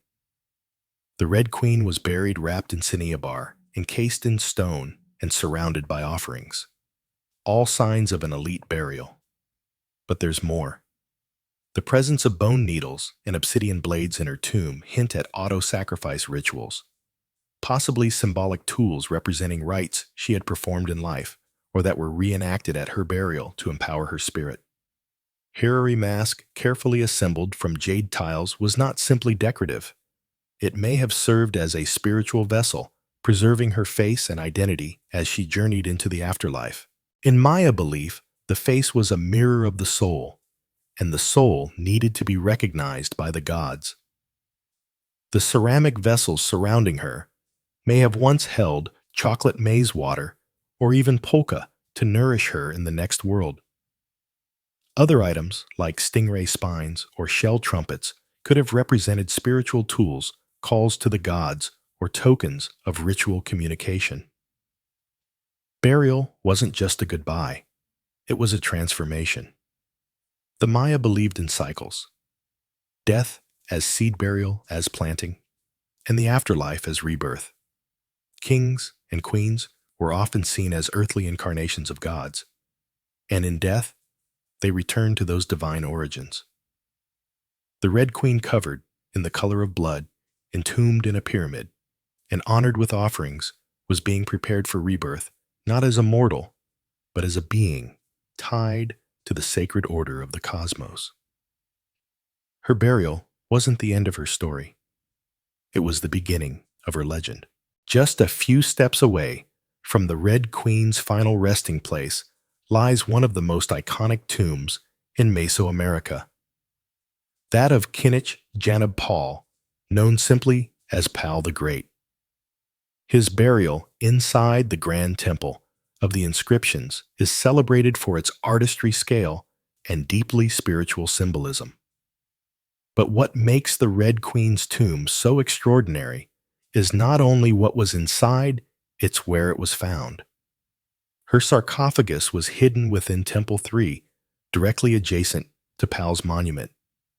In a city like Palenque, where every temple was carefully positioned to reflect cosmic principles, this closeness was no coincidence. It was intentional, a statement etched in stone. Many scholars believe the Red Queen was Zakbu al-Pal's queen and trusted consort. While her tomb lacks inscriptions, the similarities between their burials are striking. Both wrapped in cinnabar, both entombed in pyramids, both buried with jade, and both treated with extreme reverence. These rituals mirror each other as if two halves of a sacred narrative. Pal's lid famously depicts him falling into the underworld tree, a cosmic scene of death and rebirth. The Red Queen's simpler tomb contains no such iconography, but the symbolism lies in the pairing itself. If Pal represented the sun journeying through the underworld at night to rise again, then the Red Queen may have represented the moon, the feminine force, that follows its own mysterious path in the sky. Together they embodied a cosmic duality. Masculine and feminine, king and queen, sun and moon, order and ritual. In Maya mythology, rulership was not singular. It was relational. Harmony in the cosmos required balance, and that balance extended into the dynastic court. By placing the Red Queen beside Pal, the Maya were preserving not just a marriage, but a cosmic partnership. Their proximity in death may have mirrored their roles in life. A queen not behind, but beside her king, sharing not just a throne, but a legacy. In their tombs, they speak without words. Two souls wrapped in cinnabar and stone joined across eternity. One of history's most sacred silences. Though her name was lost to time, the Red Queen of Palanque endures not as a forgotten relic, but as one of the most enigmatic and powerful women of the ancient world. Her tomb, sealed for over 300 years, now whispers across centuries, inviting questions that echo louder with every discovery. She represents a mystery that still resists full understanding. We may never know exactly who she was. No glyph carved her name. No stealer told her story. And yet the care in her burial, the richness of her offerings, the symbolism of her crimson-drenched bones, all speak of a woman profoundly important not merely as a wife or consort, but as someone who held real influence, spiritual weight, and royal blood. Today, the Red Queen forces us to reevaluate assumptions. She's a reminder that in the ancient Maya world, women were not silent. They led rituals, governed cities, and shaped dynasties. While kings like Pal have long taken the spotlight, the Red Queen's reemergence reminds us that power did not belong to men alone. It flowed through mothers, queens, priestesses, and visionaries. Her legacy is more than the treasures she left behind. It's the conversation she's started among archaeologists, historians, artists, and storytellers. Every jade bead, every layer of cinnabar, every architectural choice in temple that tells us something deliberate. This woman mattered. And perhaps that's the most extraordinary part of her story. Not what we know, but what we still don't. The Red Queen teaches us that history isn't just a collection of facts. It's a living puzzle, a shared human longing to connect with the past. In that sense, her legacy is still unfolding. She lies wrapped in red, the color of life and sacrifice, of blood and rebirth. Her face, once hidden behind a jade mask, now stares back at us through science, art, and wonder. She remains nameless, but not voiceless. Mysterious, but not forgotten. The Red Queen may have ruled a kingdom in life, but in death, she rules something greater, our imagination. Her tomb was sealed in stone. Her story was written in silence. And still, somehow, she speaks. Frida Kahlo was born on July 6, 1907, in the vibrant district of Coyoacán, then a village on the outskirts of Mexico City. Her childhood home, the Casa Azul, the Blue House, was filled with color, contradiction, and quiet strength. It would later become a sanctuary, a battleground, and a museum to one of the most iconic artists of the 20th century. Frida was the third of 4 daughters born to Guillermo Carlo, a German-Hungarian photographer, and Matilda Calderon, a devout Catholic of indigenous and Spanish descent. Her parents were opposites. Guillermo, reserved and intellectual. Matilde, religious and emotionally distant. Frida would inherit her father's introspection and artistic eye, but also her mother's fierce resilience. As a child, Frida was imaginative, outspoken, and bold. She read voraciously and asked questions most adults didn't want to answer. But at the age of 6, she contracted polio, which left her right leg thinner and weaker than the other. a physical difference she tried to mask with long skirts, but never allowed to limit her spirit. The illness left her bedridden for months and isolated from other children. During this time, she grew close to her father, who encouraged her to exercise, ride bicycles, and stay mentally sharp. Unlike most girls of her time, Frida didn't aspire to become a wife or a homemaker. Her goal to become a doctor, she enrolled in the prestigious National Preparatory School in Mexico City at age 15. One of only a handful of girls accepted. There she stood out, not just for her intelligence, but for her rebellious wit, radical thinking, and unique sense of style. She joined a group of young intellectuals known as the Cachuchas, who debated philosophy, literature, and politics. Frida was drawn to revolution, to ideas that challenged tradition. But even in those early years, before the bus crash that would define her body, and before the fame that would define her legacy, Frida Kahlo was already painting herself into the world with sharp edges, unapologetic ideas, and an identity too big to fit inside anyone else's expectations. She wasn't just growing up in Coyoacán. She was preparing to remake herself entirely. On September 17, 1925, Frida Kahlo's life was split in two: the girl she had been and the woman she was forced to become. That afternoon, she boarded a wooden bus with her boyfriend, Alejandro Gomez Arias, after school. They were laughing, teasing each other, and probably arguing. Frida never did anything halfway, but moments later, the bus collided with a streetcar, and in an instant, her future unraveled into pain, metal, and silence. The crash was horrific. The streetcar crushed the bus against a wall, splintering wood and flinging passengers. Frida was impaled by an iron handrail.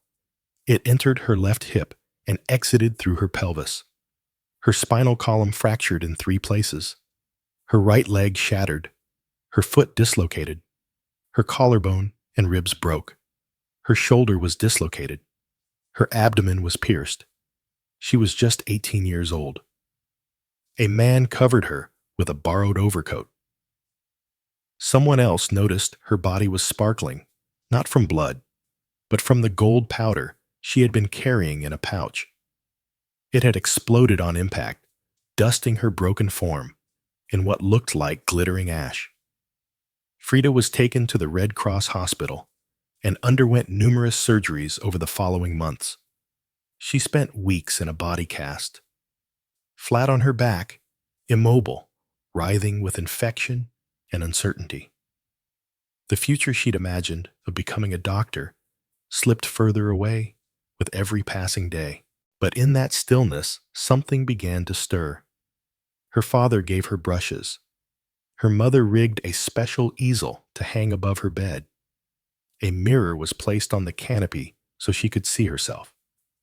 And there, lying in plaster and agony, Frida began to paint. First out of boredom, then out of obsession. Her first subjects were her own reflection, because she was all she had. But what emerged wasn't vanity. It was survival. The crash had broken her physically, but it had also opened a door. A door into her own mind, her own body, and eventually into the surreal language of pain and identity that would define her art. The girl who wanted to heal others now began healing herself, one brush stroke at a time. As Frida Kahlo lay encased in plaster and steel, a body fighting itself, with every breath she began to paint. What started as a form of therapy soon became a language.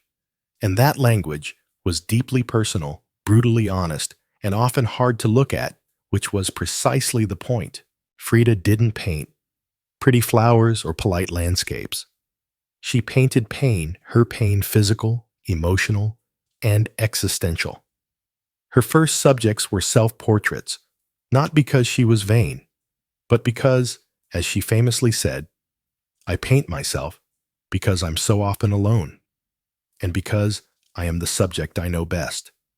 Her early works were small, in scale, painted on tin or wood panels, inspired by Mexican ritos, devotional paintings meant to tell stories of suffering and miracles. Frida turned this tradition inward. Her body became the canvas. Her emotions became the altar. She painted herself as split, as pierced, as bleeding. In one painting, she is impaled by nails like a modern-day martyr. In another, she floats in a barren landscape tethered to a broken column, a metaphor for her shattered spine. She painted herself weeping, fractured, decapitated, and bare, but never passive, always watching. Her pain was not sanitized. She painted the ugliness of trauma with beauty, defiance, and even humor. Each piece was a reclamation of her body, her experience, and her identity as a woman in a world that often tried to define her. But Frida wasn't just telling her story. She was inventing a new kind of visual narrative, one that blended Mexican folk art surrealism, medical illustration, and symbolism. Her paintings became dreamlike autopsies of her soul, framed in color, culture, and myth. By the time she recovered enough to walk again, albeit painfully, Frida was no longer the girl who had wanted to be a doctor. She was an artist, and her art was unlike anything anyone had seen. She had taken the worst thing that had ever happened to her and turned it into a source of creation. Frida Kahlo didn't just paint her pain. She made the world look at it, and in doing so, she turned suffering into a sacred act of self-expression. In 1928, still recovering, still painting, and just 21 years old, Frida Kahlo met the man who would become the most profound and turbulent relationship of her life, Diego Rivera. He was 20 years her senior, already Mexico's most famous painter. Massive in both stature and presence, Rivera was a giant of Mexican muralism, known for his sweeping, politically charged frescoes that told the story of the Mexican people. Frida had seen his work before. She admired it. But now, she wanted his opinion of her work. She brought her paintings to him at the Ministry of Education, interrupting his scaffolded work to ask bluntly, "Do I have talent?" Diego took one look and said yes, and not just out of kindness. He recognized in her something rare, an unfiltered voice, raw and unpretentious, full of rage, irony, pain, and beauty. They began a relationship that was as consuming as it was creative. Frida once said, "I suffered 2 accidents in my life, one in which a streetcar knocked me down. The other was Diego." They married in 1929. An odd pairing to outsiders. Diego, massive, unfaithful, politically famous. Frida sharp-tongued, fiercely independent, already walking with a cane. Her parents called it a marriage between an elephant and a dove. Their bond was passionate but chaotic. Diego supported her art and encouraged her growth as a painter, but he was also endlessly unfaithful, even with Frida's own sister, Christina. Frida was devastated, and in return, she took lovers of her own, both men and women, including rumored affairs with Leon Trotsky and painter Georgia O'Keeffe. They divorced in 1939, then remarried a year later with different terms. This time, Frida would keep her autonomy, her home, her money, her name. Their second marriage was less about traditional love and more about creative partnership and mutual understanding. Despite the betrayals and the heartbreak, Diego remained a constant force in Frida's life. He challenged her, he wounded her, but he also believed in her as an artist, as a revolutionary, and as a woman who could redefine what painting could be. Together, they were not peaceful, but they were legendary. In the 1930s, Frida Kahlo followed Diego Rivera on a journey north to San Francisco, Detroit, and New York as he completed high-profile mural commissions. These years abroad brought her face to face with American industrialism, wealth, and the contradictions of capitalism, and they left her with deep political discomfort. Frida was a proud Mexican nationalist, a committed communist, and an admirer of indigenous traditions. The opulence she witnessed in the United States, especially while the Great Depression ravaged much of the country, only deepened her sense of disillusionment. In letters home, she mocked the culture's materialism and obsession with appearances. She missed the grit color and contradiction of Mexico. While Diego painted enormous murals on factory walls, Frida began to paint smaller, quieter revolutions, deeply personal works on tin and canvas. Her style solidified sharp, surreal, emotional, and intimate. It was during this time that she produced some of her most iconic self-portraits. Frida didn't just paint herself for vanity, she painted herself to survive. Her identity became her landscape.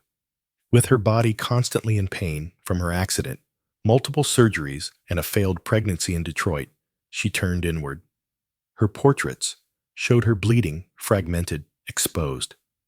Yet her face was always calm, always direct, unapologetic. One of her most powerful works, Henry Ford Hospital, shows her lying on a hospital bed, crying, surrounded by floating symbols of loss. A fetus, a snail, medical equipment, a cracked pelvis. It was raw, graphic, and deeply emotional. A canvas that bled with truth.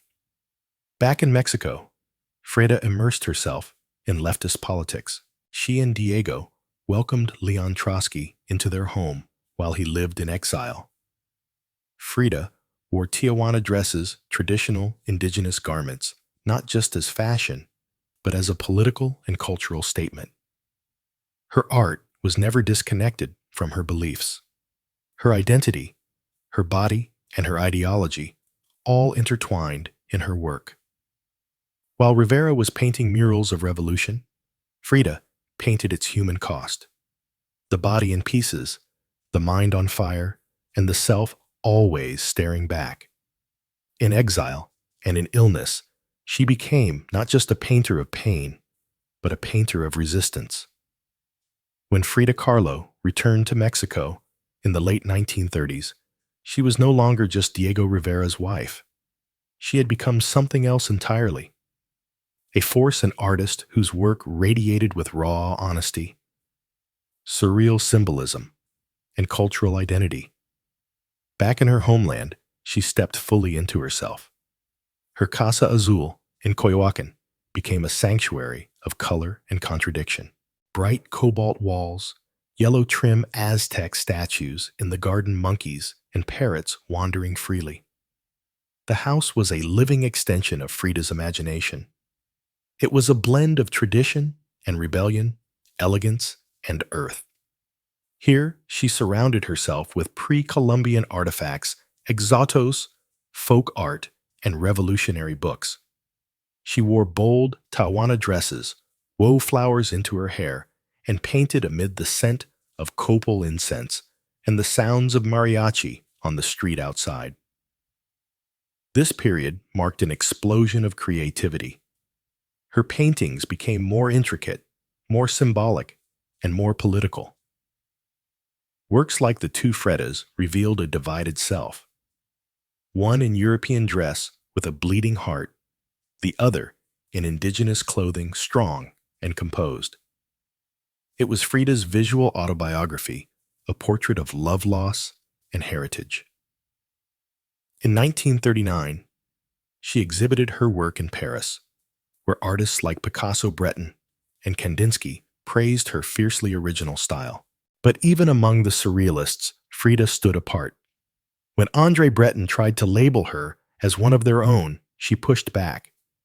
"They thought I was a surrealist," she said. "But I wasn't. I never painted dreams. I painted my own reality." She painted Mexico, not the romantic postcard version, but the living, breathing country she adored. Her work pulsed with symbolism. Skeletons, hummingbirds, hearts, thorns, corn, and blood. She honored the indigenous roots of her homeland while unmasking the violence of its past and present. But even as her artistic voice grew stronger, her health continued to decline. Multiple surgeries, infections, and chronic pain became daily realities. Still, she painted through it, propped up in bed torso, bound in corsets, fingers clenched around the brush. Frida had returned to Mexico, not to rest, but to reclaim her power, through paint, through politics, and through her fearless embrace of the self. As the 1940s wore on, Frida Kahlo's body continued to betray her. Her spine was deteriorating. Her right leg was constantly infected. She underwent more than 30 surgeries in her lifetime, often in grueling succession. At times, she was bedridden for months, encased in body casts, or immobilized by traction devices that stretched her bones apart. But still, she painted. Each canvas during these years became both a release and an act of resistance. Her works grew darker, more defiant. She painted with a clarity sharpened by pain, refusing to hide behind metaphor. In the broken column, she presents herself split down the middle, her body pierced with nails, a cracked ionic column replacing her spine. Yet her face is stoic, her gaze unflinching. Pain, for Frida, was no longer just a subject. It was her companion, her antagonist, her muse. Her political voice also grew louder. She joined the Mexican Communist Party, marched in demonstrations, wrote fiery letters, and called out imperialism and injustice. When her health no longer allowed her to walk, she appeared at protests in a wheelchair, defiantly holding signs and shouting slogans. In 1953, Frida was given her first solo exhibition in Mexico, a long overdue celebration of her art. But her health was so fragile, doctors told her she couldn't attend. So she did what only Frida would do. She arrived by ambulance, carried in on a stretcher, and placed in the center of the gallery on her hospital bed. Dressed in traditional finery, surrounded by her own work, she greeted guests with tequila laughter and that fire still burning in her eyes. Her final paintings were both childlike and harrowing. In Marxism Will Give Health to the Sick, she painted herself wearing a steel corset, cradled by the hands of Marx, casting away symbols of oppression. Her last known work was a still life of sliced watermelons, one piece bearing the words, "Viva la vida, long live life." Even in the face of death, she remained defiant, joyful, and political.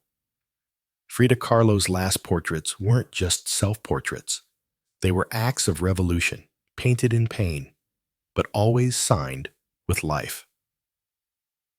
On July 13th, 1954, at the age of 47, Frida Kahlo died in the same place she had been born, La Casa Azul, in Coyoacán.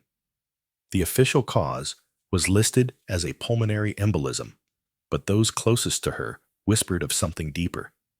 She had been ill, yes, but also exhausted by pain, by surgeries, by the long war with her own body.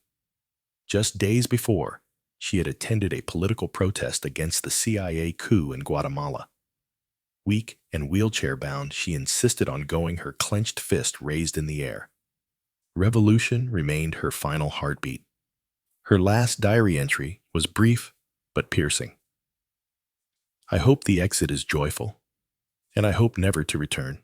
Frida's funeral was held at the Palacio de Bellas Artes, Mexico's most prestigious cultural institution. Her body, draped in the red flag of the Mexican Communist Party, was watched over by friends, family artists, and revolutionaries. Diego Rivera was inconsolable. He called her the greatest love of his life, even as his betrayals had nearly broken her. But in the years that followed her death, something extraordinary happened. Frida Kahlo refused to disappear. At first, her name was whispered only in art circles. Her works weren't easy to categorize, too political for surrealists, too surreal for traditionalists. But slowly, her image, her story, and her defiance began to resonate. Through the 1970s and 1980s, as feminist scholars and activists reclaimed forgotten voices. Frida's became louder. She wasn't just a painter anymore.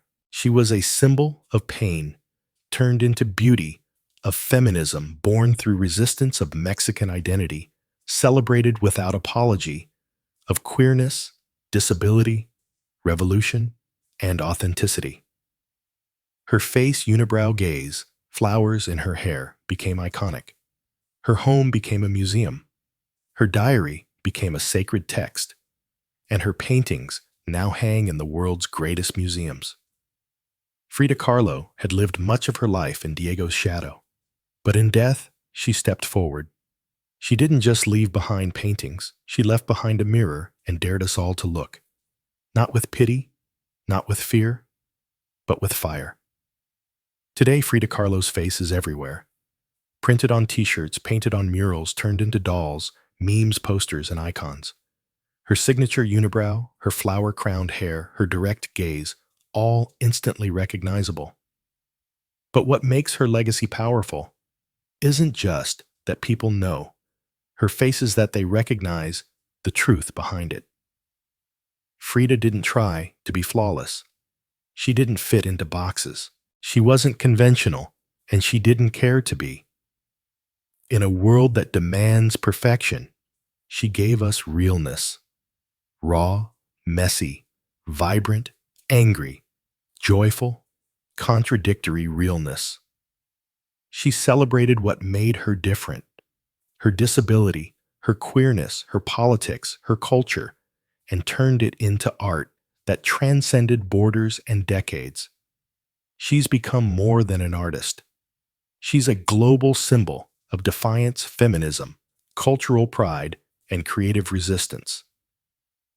For queer communities, she's a fearless bisexual icon who lived openly and unapologetically in a time that demanded silence. For women, she's a reminder that power doesn't require permission. For disabled artists, she's proof that pain can fuel the brush, not stop it. And for Mexico, she's a daughter, reclaimed fierce folkloric, and forever part of the national soul. Her paintings, once dismissed as too strange or too personal, are now among the most revered in the world. Works like the two Frieders self-portrait, with thorn necklace and hummingbird, and the broken column aren't just seen. They're felt deeply by anyone who has ever suffered and needed to turn that suffering into something sacred. She lived in the margins and turned them into center stage. She embraced contradiction. A communist who wore gold. A woman betrayed who loved again.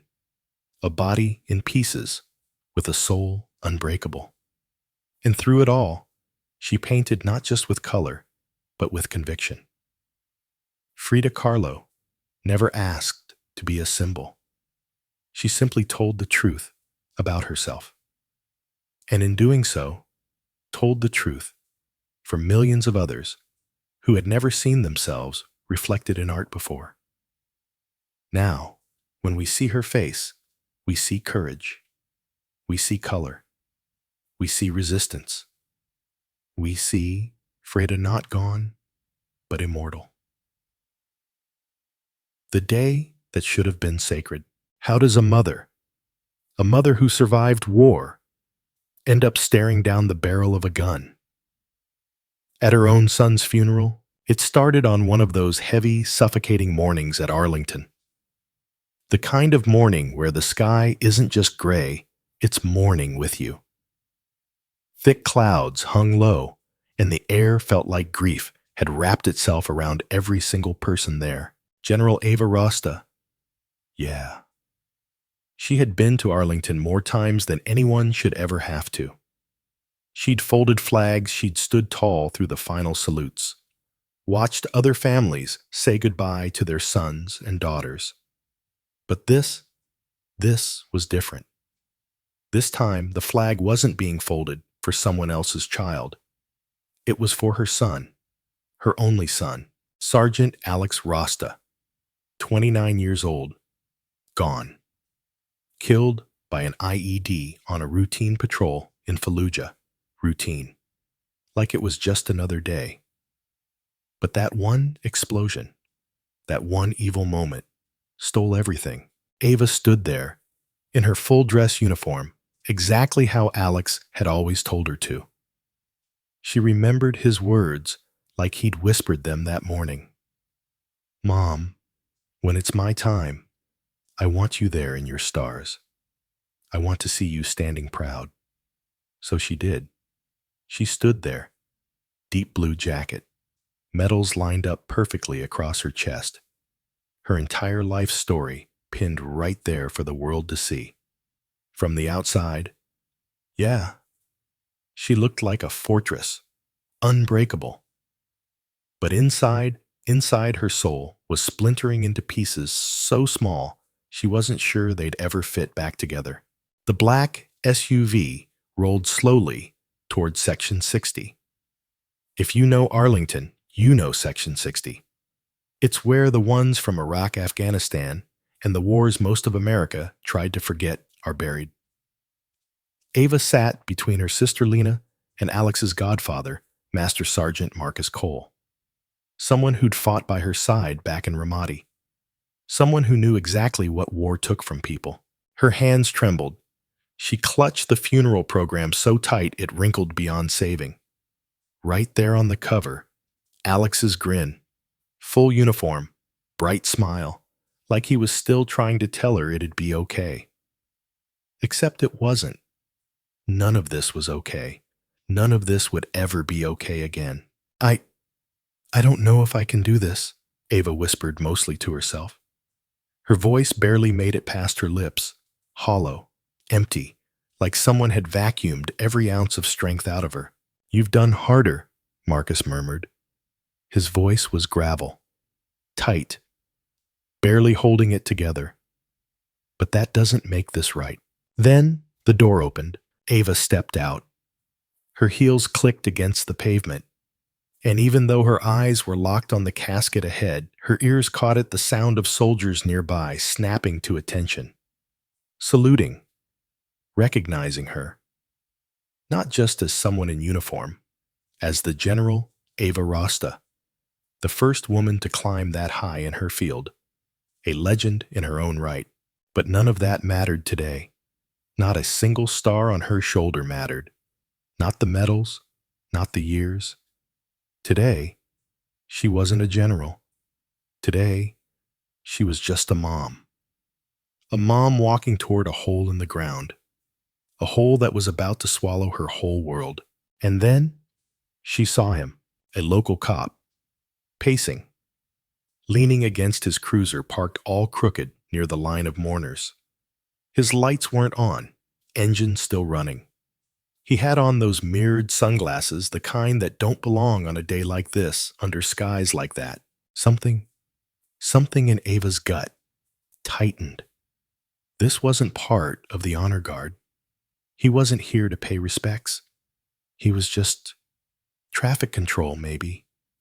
But his body language, the way he shifted, the way his hand casually hovered near his belt, it was all wrong. Then their eyes met. At least, it felt like it. Hard to tell with those sunglasses, but she could feel it. The weight of his gaze locking onto her like a target. "Hey," he barked. Sharp, abrasive. "Ma'am, I need to see some ID." Ava blinked, confused. Surely he wasn't talking to her. Right? This was a military funeral. She was in full dress uniform, a general, but he stepped closer. "I said I need to see some ID." She squared her shoulders. "I'm General Ava Rasta," she said, her voice firm, professional. "I'm here for my son's funeral." His hand shifted, fingers resting on the grip of his pistol. "Stop right there," he snapped. His voice jumped an octave, edged with something dangerous. Then it happened. It shouldn't have. God, it shouldn't have. But it did. He pulled his weapon. Gasps echoed. Ripples of disbelief shot through the crowd. Someone even screamed. Mourners froze. Honor guards flinched, but held their ground. Ava's breath caught. Her hands instinctively rose. Slow, measured, open. I am not armed, she said calmly. Trained. Steady. This is my dress uniform. You are making a terrible mistake. But he wasn't hearing it. The officer, his name later everyone would learn, was Caleb's, had his gun fixed squarely at her chest. And then the words, "Drop to the ground now." The world stopped. Her training kicked in. 30 years of it. Reflexes honed in war zones, situations where life and death hung on how steady your hands were.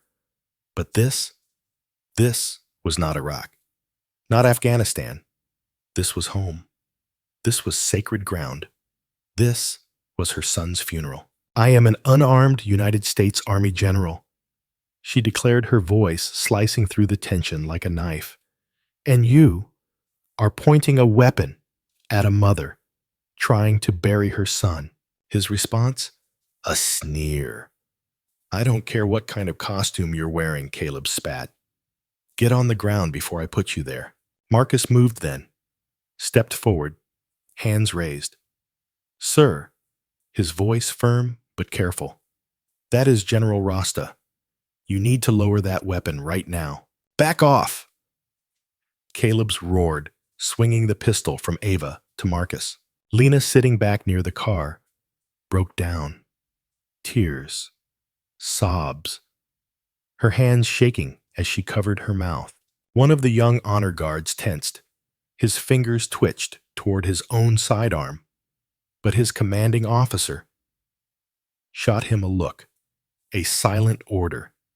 Do not escalate. Not here. Not now. Ava stayed perfectly still, hands raised, heart slamming so hard against her ribs it felt like it might break through. Her voice, though, her voice was ice. Officer, she said, steady as steel. I am going to reach into my coat pocket. I am going to retrieve my military ID. Slowly. You reach, he snarled, and I shoot. Gasps, whispers, murmurs ripping through the crowd. Mothers pulled children back. Veterans shook their heads in disbelief. And two women, both in uniform. Both women who had served under Ava. They already had their phones out, recording, documenting, making sure the truth of this horror wasn't going anywhere. From behind, a soldier's voice crackled urgently into his radio. Immediate supervisor to Section 60. Officer with weapon drawn on a general. This is urgent. Repeat, urgent. But help felt like a lifetime away. And Ava was kneeling at the edge of the worst moment of her life. And it was only just beginning. Part 2. A mother on her knees at her son's funeral. Turn around. Caleb shouted, the gun not wavering for even a second. On your knees, hands on your head.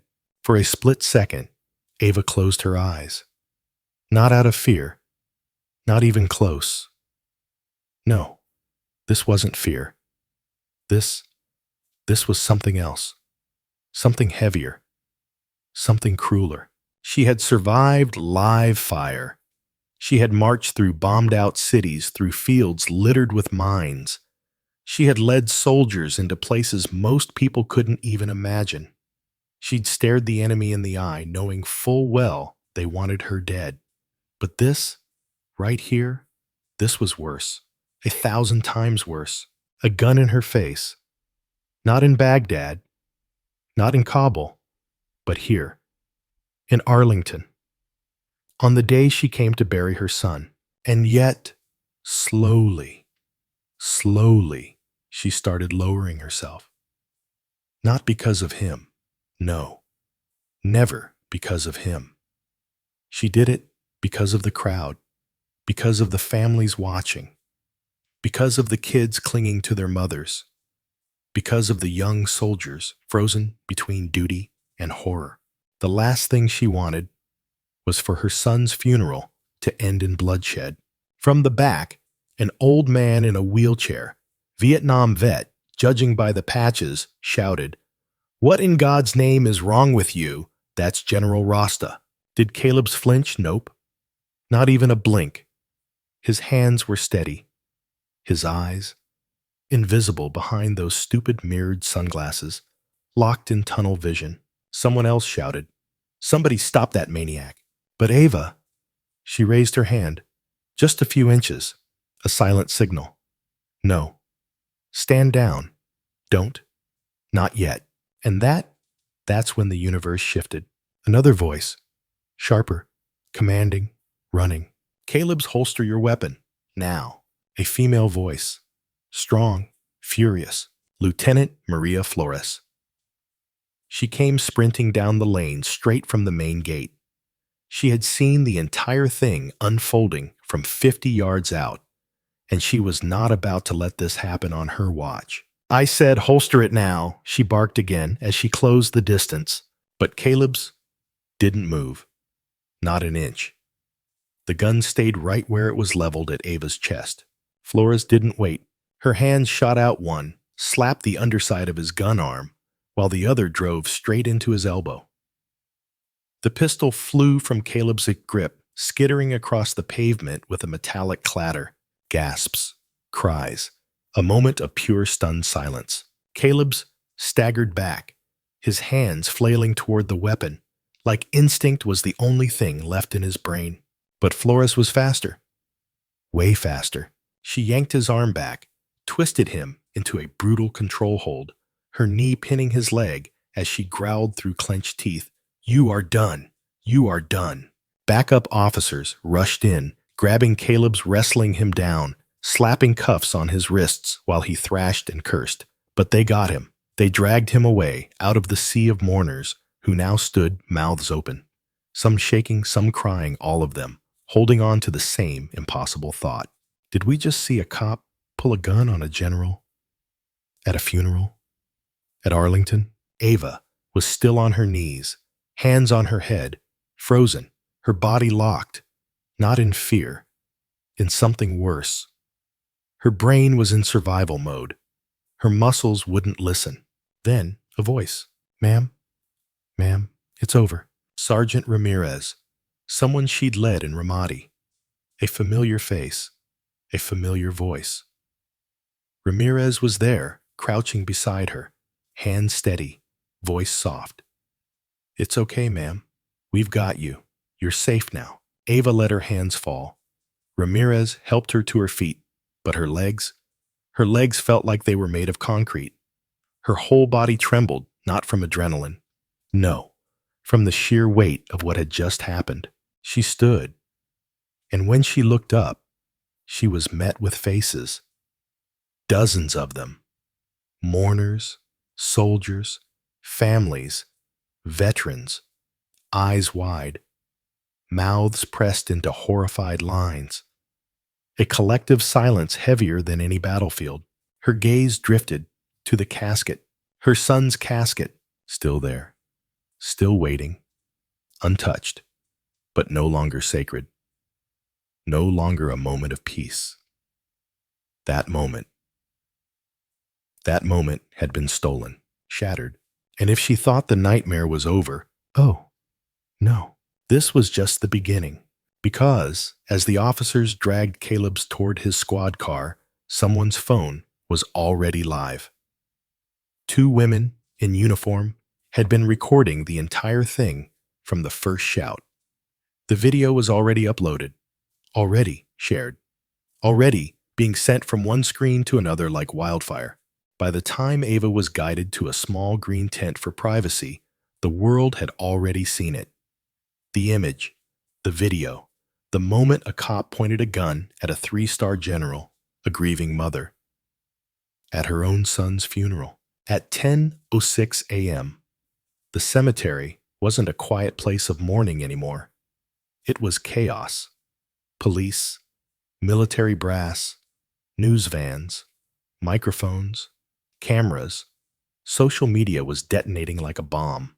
But the crowd that had come to honor a fallen soldier, they weren't thinking about trending hashtags or viral videos. They were thinking about that image. A mother in full uniform, kneeling, hands in the air, a gun pointed at her heart. On the worst day of her life, inside the tent, Ava sat. hands trembling so badly she couldn't even take off her hat. She sat there locked in that awful place between fight and freeze. Her whole body refused to believe it was over. Marcus stood next to her, silent, rigid. His jaw clenched so hard it looked like his teeth might break. This was a man who had seen war, real war. And yet, he looked like he couldn't breathe outside. Ramirez was in the face of 2 local cops, furious. Your man just threatened to execute a grieving mother. You think traffic duty is going to play on the 6 o'clock news? Meanwhile, Caleb sat cuffed in the back of a squad car, his face blank. Nothing. Not a flicker of regret. Not a shadow of shame. He didn't ask if Ava was okay. Didn't ask about Alex. Didn't even glance at the casket. All he muttered, over and over, was, she didn't belong here. She wasn't acting right. She didn't belong here. Back in the tent, Ava finally spoke. Her voice was sandpaper, raw, broken. He saw my skin before he saw my stars. Marcus closed his eyes, bowed his head. I've survived war zones, Ava whispered. I've had targets on my back from enemies who hated this country. But the only time I've ever had a gun in my face on American soil was by one of our own, at my son's funeral. Lena's hand slid into hers, squeezed. He didn't break you, Lena said softly.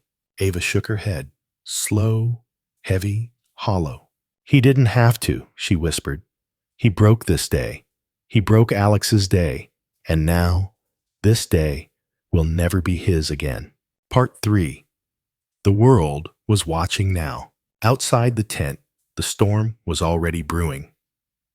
What started as one video had now multiplied into dozens. Every angle, every voice, every scream captured. Phones everywhere were lighting up, notifications buzzing, shares doubling every minute. A young soldier who'd served with Alex, tears still wet on his face, was already live streaming. His voice shook with rage. This is what we deal with. You can be a general. You can be a mother. You can be in uniform. At your own son's funeral. And they still see you as a threat. The comments were flooding in. Thousands, then tens of thousands. Is this real? This can't be happening. Not here. Justice for General Rasta. It wasn't even noon. And already, millions had seen it. By the time the funeral resumed, nearly 2 hours late, everything felt different. No speeches, no final bugle, no rifles, just a quiet, a broken kind of quiet, like everyone was holding their breath, afraid even the wind might hurt.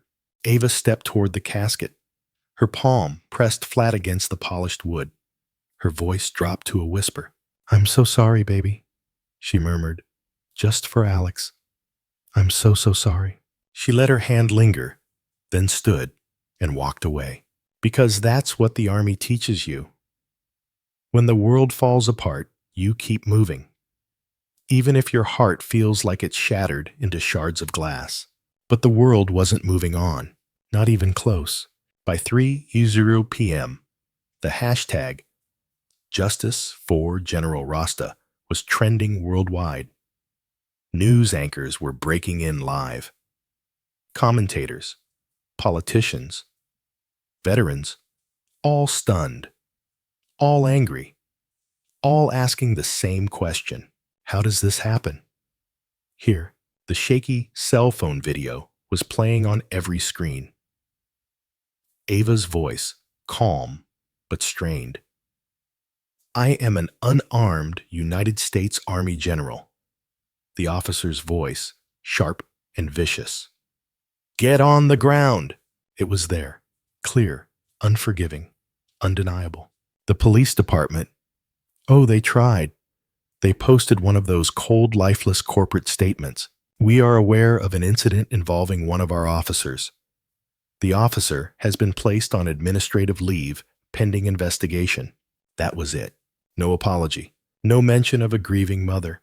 No mention of a gun. Or a funeral. Or a general. And the internet. Oh, it exploded. A sitting senator tweeted within minutes. You call that an incident? That's not an incident. That's a national disgrace. By 5 p.m., Ava's mentor, a retired 4-star general, was live on national television. Her hands trembled as she spoke. Her voice cracked. I never thought, in my life, that I would have to explain to America that one of our finest was treated like a criminal while trying to bury her child. She paused. This wasn't a mistake, she said. This is a reflection of something deeply broken. And as night fell, silence turned to action. Candlelight vigils started popping up outside the local police station.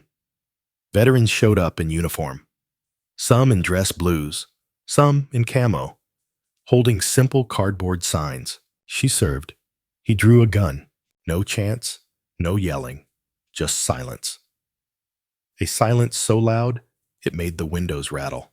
Ava, she wasn't there. She was at Lena's house, tucked away from the noise, from the cameras, from the reporters camped out like vultures on the sidewalk. Banners of support started appearing on Lena's fence. Flowers, cards, food, letters, so many letters. One came from a Gold Star mom in Texas. I'm sorry the uniform didn't protect you. Another from a father in Ohio. We lost our son in 2008. We thought the worst day of our life was the day they knocked on our door. I was wrong. The worst day is realizing it could have been me. It could have been us. Marcus never left her side, making sure she ate, making sure she slept, even if it was just for a few minutes at a time. Sitting there, a silent wall between Ava and the weight of the world. Then, on the 4th day, Ava finally spoke, not to the press, not to the news, to a private room, full of military families, people who understood. No cameras, no reporters, no mics. But someone recorded it anyway, and it leaked, like things do. Her voice was so quiet, but it filled the room like thunder. I didn't cry, she said. I didn't cry when they told me Alex was gone. I didn't cry when they handed me his flag. I didn't cry, not until that officer pointed a gun at me. Silence. Every breath held. Not because I was afraid, she continued, but because I realized the uniform I gave my life to, the stars on my shoulder, couldn't stop him from seeing me as a threat first. She stopped. Let that sink in, and it did. It hit harder than any official statement ever could. It wasn't a speech. It wasn't rehearsed. It was the truth. Raw, ugly, honest. A truth that lit a fire. The Department of Justice launched a federal investigation within hours. The governor called it a grotesque betrayal of every principle we stand for. The officers' union silent. Caleb's himself silent. Not a word. But the world wasn't done watching, because 6 months later, the country's front row seat was a federal courtroom. Packed. Standing room only. Soldiers, sailors, airmen, Marines, veterans filling entire rows, reporters who'd been lined up since 5 in the morning. Everyone waiting. At the front, the Rasta family. Ava sat there, not in uniform, no ribbons, no medals. Just Ava, a mother. When Caleb's walked in, gray suit, no badge, no tie, it was like the room shifted. People stiffened. Eyes locked on him like he was radioactive. And his face, no regret, no shame, just blank. His lawyer wasted no time. My client was acting in the line of duty, he said. responding to a perceived threat. The words felt like acid in the air, bitter, hollow. But the jury wasn't just listening. They were watching, because the prosecution wasted no time either. The lights dimmed, and the video played. That morning, that sky, that road, Ava, standing, hands raised, voice steady. Caleb's, gun drawn, voice sharp. Get on the ground. And he never lowered the gun, not once. When the lights came back on, the room was dead silent. No one even shifted in their seat. No one could. Part 4. The truth hits the courtroom like a bomb. Then came the witnesses. First up was Lieutenant Maria Flores, the same officer who ran, who stepped in, who saved that day from turning into something even worse. She took the stand, her uniform crisp, her voice steady, her eyes burning with a quiet fire. He refused to listen, she said, staring directly at the defense attorney. I gave him multiple verbal commands to holster his weapon. He ignored every one. Her voice didn't shake, not once. He was aggressive, locked in. I had no choice but to physically disarm him before someone got hurt. The defense attorney tried to spin it, leaned forward like he had something clever. So, you used force on a fellow officer. Flores didn't blink. I stopped him from shooting an unarmed, grieving mother. You can call it whatever you want. The courtroom shifted. People exchanged glances. Some veterans in the back crossed their arms, tighter jaws clenched. Then, it was Marcus's turn. He walked to the stand slow, steady, the kind of walk soldiers have when they've carried too much for too long. His hands folded, his voice low but solid. I've seen enemy fire, Marcus started. I've been under mortar rounds. I've seen chaos that most people couldn't even imagine. But I've never felt more helpless than in that moment. His eyes met Caleb's, held it. She stood there like the soldier she is, calm, controlled, professional. And he looked at her like she was nothing. His voice broke on that last word, nothing. The prosecutor nodded, let the weight of those words hang heavy over the courtroom. Then, the bombshell. The prosecution clicked the remote. A file popped onto the courtroom's big screen. Let's talk about Officer Caleb's record, the prosecutor said, his voice tightening. Let's talk about the things hidden in plain sight. 9 complaints. 9. Filed over the years. Excessive force. Escalation. Intimidation. And then, the worst one. A black Army Reserve captain, stopped in uniform, held at gunpoint. Same sunglasses, same crooked stance, same hand twitching toward his holster. That case swept under the rug, marked as a misunderstanding, filed away, forgotten. But now, nobody was forgetting. This wasn't a mistake, the prosecutor said, turning to the jury. This was a pattern, a dangerous one. He clicked the next slide, a picture of Alex Rasta, smiling, in his uniform. Young, strong, alive. The courtroom seemed to shrink. General Rasta came that day to bury her only son. The prosecutor said, his voice steady but trembling at the edges. She came for peace, for closure, for respect. Instead, she was met with this. He gestured at Caleb's. Instead of being saluted, she had a weapon aimed at her heart, not for what she did, not for who she is, but for what he saw when he looked at her. Silence. No coughing, no shuffling papers, just silence. Then it was Ava's turn. She stood. No uniform, no medals, no armor. Just Ava, a mother. She walked to the stand like every step weighed 1,000 pounds, but her back straight, her chin high. And when she sat, the courtroom leaned in. I didn't come here for revenge, she said, voice low but sharp.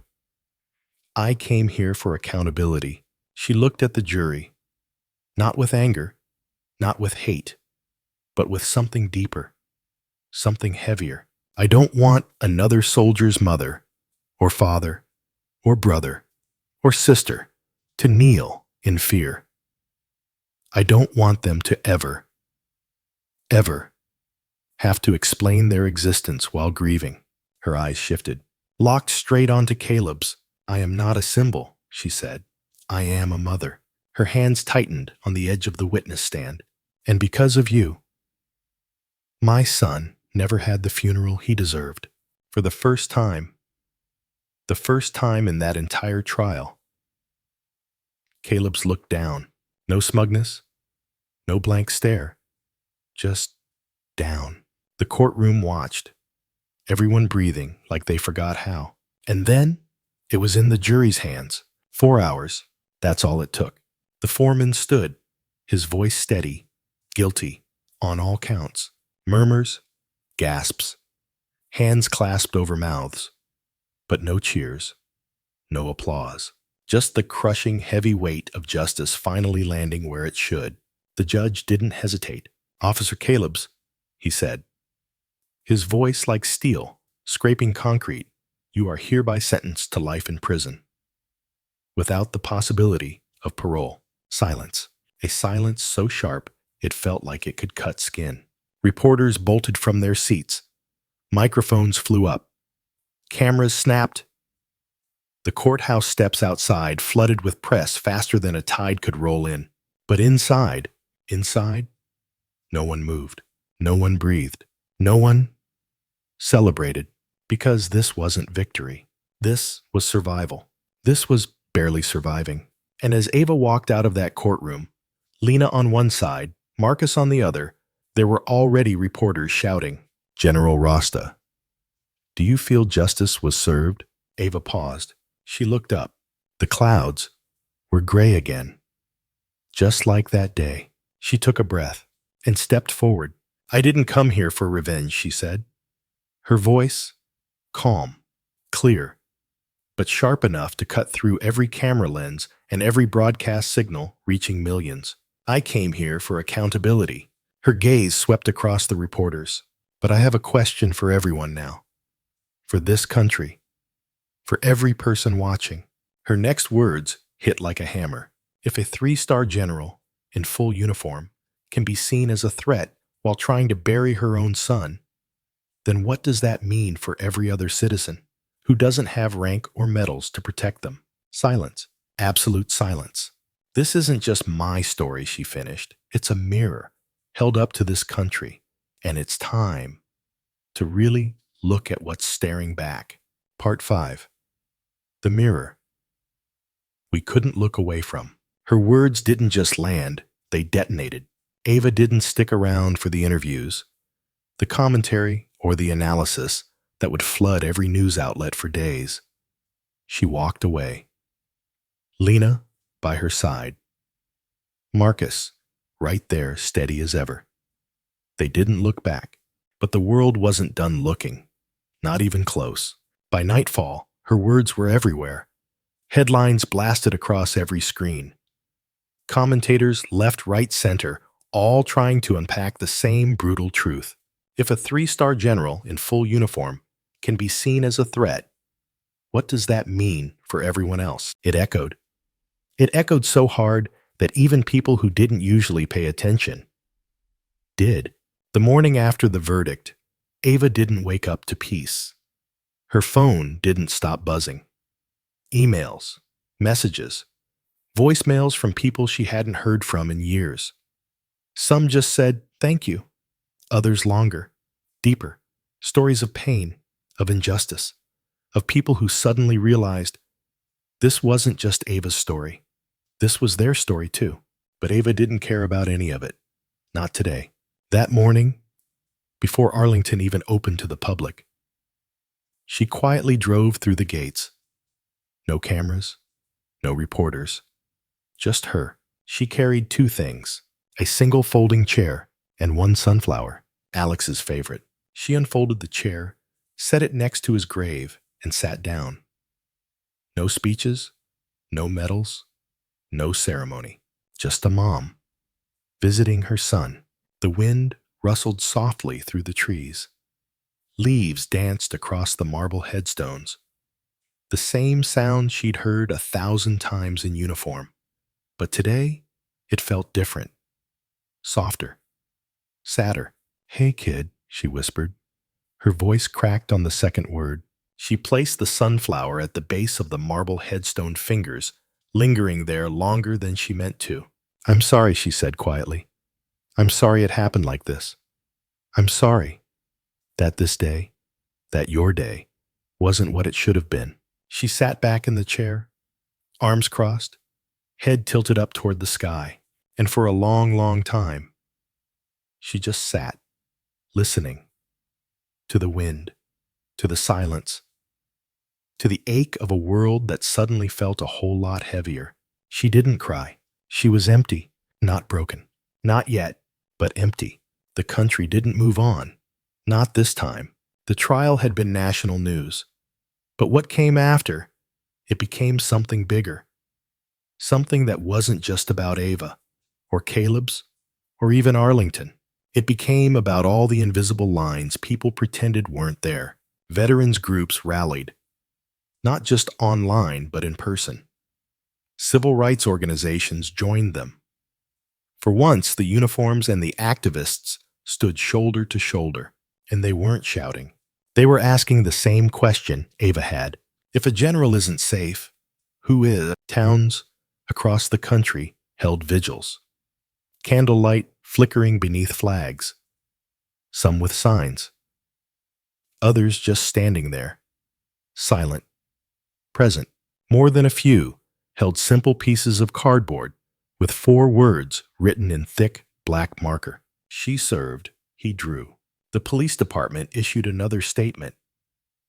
This one, stiffer, defensive, talking about training, about review processes, about commitment to community values. But the public wasn't buying it, not anymore. Because the video, the image, the undeniable reality of it was burned into the collective memory.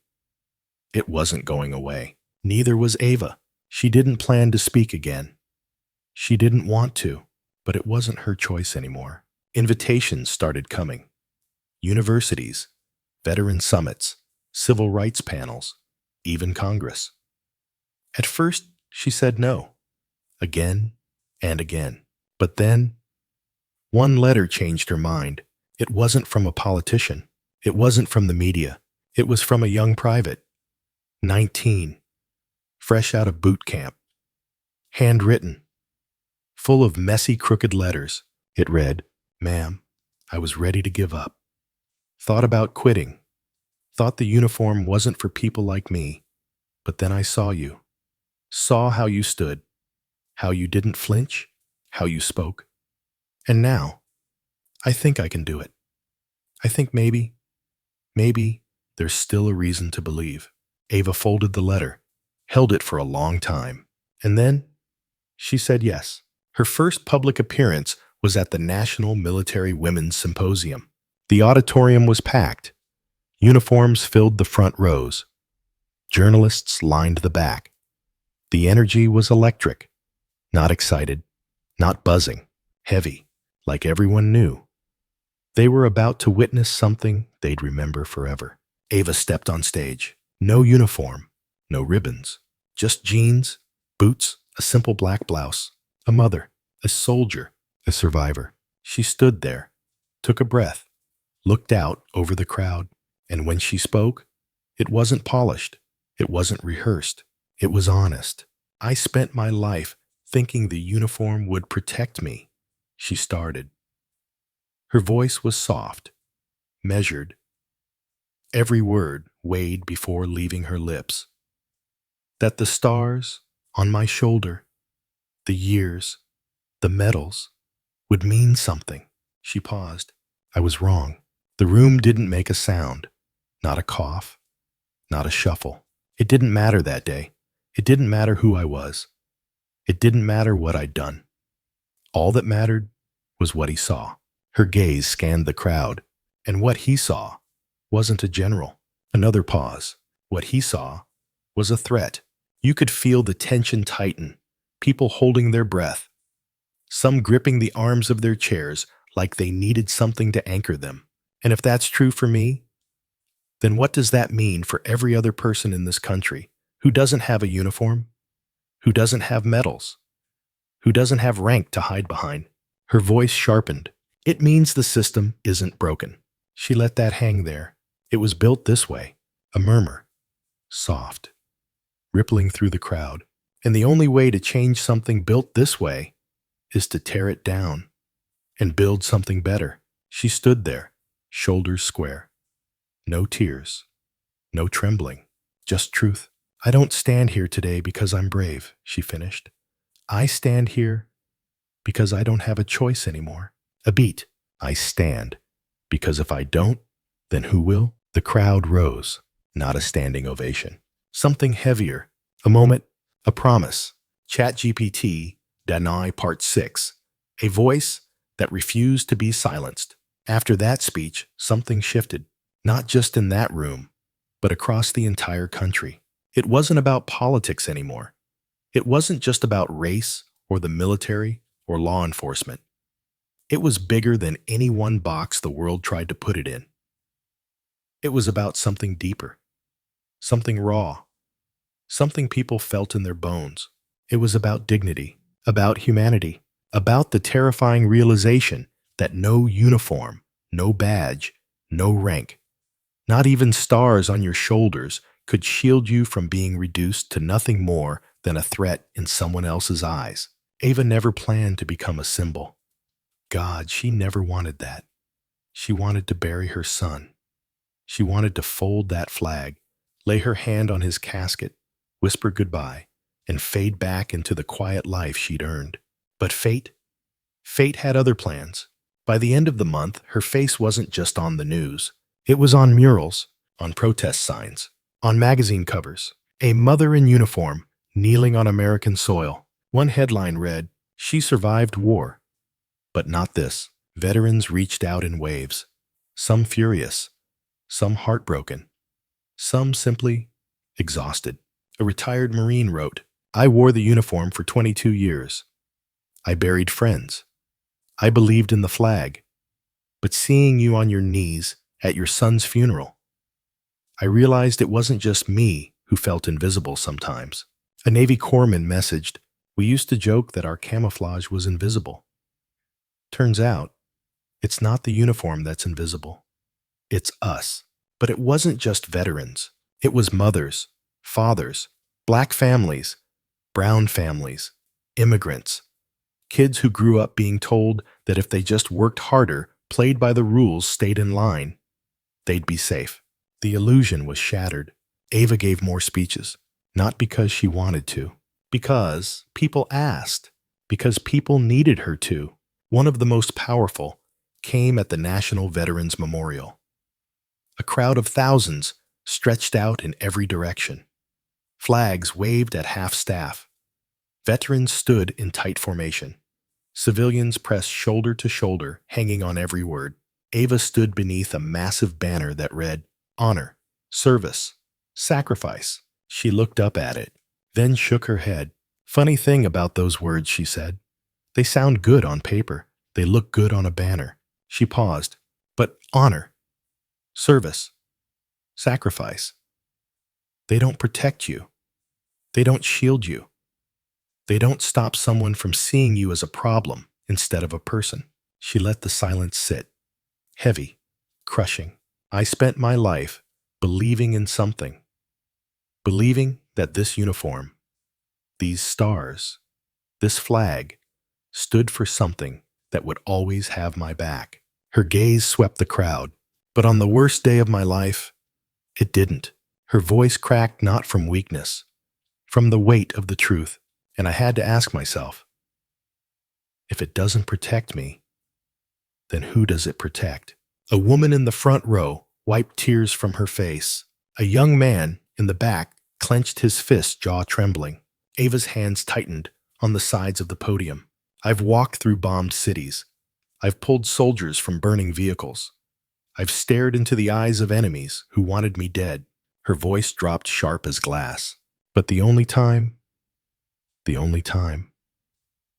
I was ever forced to my knees with a gun in my face was here, a beat, home. After that, even the government couldn't stay silent. The Department of Defense issued a statement, stronger this time, more direct. The treatment of General Ava Rasta was an unforgivable breach of the values our armed forces hold sacred. We stand with her and with every service member who deserves dignity and respect on and off duty. But it wasn't enough, because it never should have happened. When the city council finally held a public forum about policing the line to get in wrapped around 3 blocks, people wore shirts that read, "She served, he drew." Others carried signs, "We are all General Rasta." Ava showed up. She didn't have to speak. But when the microphone passed to her, the room fell into absolute silence. She stood. No notes, no speech. Just truth. "You know my story," she said, "but this isn't about me anymore." She scanned the room. This is about the fact that it shouldn't take someone with 3 stars on her shoulders to prove that the problem is real. Her voice grew sharper, louder. If it can happen to me, it can happen to anyone in this room. It has happened to people in this room. The only difference is, no one was recording it. People murmured, heads nodded, some sobbed. Ava gripped the mic tighter. "I buried my son that day. And you know what? The worst part isn't just that a gun was pointed at me. The worst part is that his funeral isn't what people remember anymore." She paused, took a breath. "His name was Alex," she said softly. Not a hashtag, not a headline, not a footnote to someone else's violence. Her hand trembled, but that's what it became. When she finished, the room didn't clap. It stood, together, silent, unified. For the first time in years, maybe decades, everyone in that room realized something. This wasn't just about Ava. It was about them. It was about all of us. Part 7. The name that deserved to be remembered. In the weeks that followed, something unexpected happened. People stopped just saying her name. They started saying his. Alex, not the son of General Rasta, not the soldier whose funeral was interrupted. Just Alex. Communities across the country held memorial runs in his honor. Veterans and civilians lacing up boots and sneakers running 5Ks with shirts that simply read, "For Alex." An elementary school in Virginia planted a garden. Right in the middle, a plaque, in memory of Sergeant Alex Rasta. May we grow something better. It was simple. No politics, no slogans, just a quiet acknowledgement that something precious had been lost, something that shouldn't have been stolen. But the bigger battle, it wasn't over. Ava knew it. The trial had ended. The sentence was handed down. Caleb's would never walk free again. But that didn't change the truth. The truth that the next Ava, the next Alex, they were out there. And they might not be so lucky. So Ava kept going. She didn't want to be an activist. She didn't want to be a spokesperson. She just couldn't sit still. A documentary crew approached her, wanted to tell the story. Ava almost said no. But then she saw the title they suggested, "The Funeral That Changed a Nation." And that made her pause. She agreed, but on one condition. You don't start with the gun, she told them. You start with Alex, his laugh, his dumb jokes, his horrible taste in music. If people don't know him, then none of this matters. The opening scene, it wasn't Arlington. It wasn't flashing lights or shaky phone footage. It was a home video. Alex, 6 years old, missing his front teeth, singing "Living on a Prayer" way too loudly, holding a toy microphone, spinning in circles until he falls over laughing. That's how it started. That's how it was supposed to start. When the documentary aired, millions tuned in. Some expecting rage, some expecting protest. But what they got was grief, was humanity, was a mother who should have never had to trade her medals for a headstone. A clip from the film went viral almost instantly. Ava, sitting on the edge of her couch, holding a folded flag in her lap, looking straight into the camera and saying, The question isn't whether the system's broken. The question is, when are we going to stop pretending it's not? It wasn't yelled. It wasn't screamed. It was said like a fact, like gravity, like rain, undeniable. Change didn't come overnight. It never does. But policies started shifting. Mandatory de-escalation training. A national registry for officers with patterns of abuse. A bipartisan bill named the ROSTA Act introduced in Congress. Focused on accountability, on transparency, on making sure what happened that day couldn't happen again. When it passed the House, the chamber stood, both sides, applauding, not for politics, for Alex. Meanwhile, Ava went back to Arlington, not just once, not just for the anniversary, regularly, sometimes with Marcus, sometimes with Lena, but more often, alone. She'd sit in the same folding chair, sunflower in hand, same words on her lips. "Hey, kid." On one visit, a young soldier walked up, nervous, fidgeting, his hands trembling like he wasn't sure if he should even be there. "Ma'am," he said, I wanted to say, I served because of you." Ava looked up, studied him, then smiled, soft, tired. "No," she corrected gently. "You serve because of you." She patted the empty chair beside her. "Sit." The two sat there, quiet, no speeches, no cameras, just two soldiers, two humans. And for a while, nothing needed to be said. But the world, it still hadn't fully moved on. Protests still happened. Debates still raged. Some people still tried to twist the story, still tried to pretend the video didn't say what it said, still tried to paint Ava as angry, as divisive, as the problem. But those voices, they were getting quieter. Because for every one of them, there were hundreds standing behind her, behind Alex, behind the truth. Late one night, scrolling through her emails, Ava paused on a message from a name she didn't recognize. It was from the daughter of the Army Reserve captain, the one Caleb's had pulled a gun on years before, the one whose case got swept under the rug. The email was short. "He never got justice. But watching you stand made it feel like maybe the part of him finally did."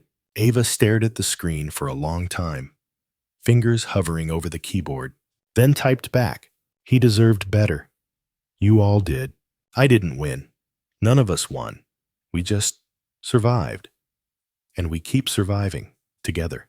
And that was the truth, because surviving was sometimes the biggest act of defiance there was.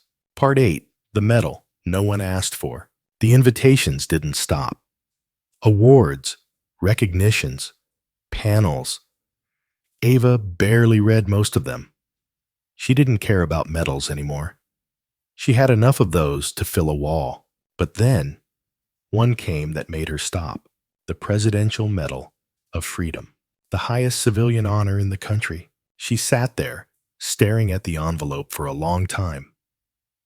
Marcus sat across from her at the kitchen table, sipping his coffee, watching her in silence.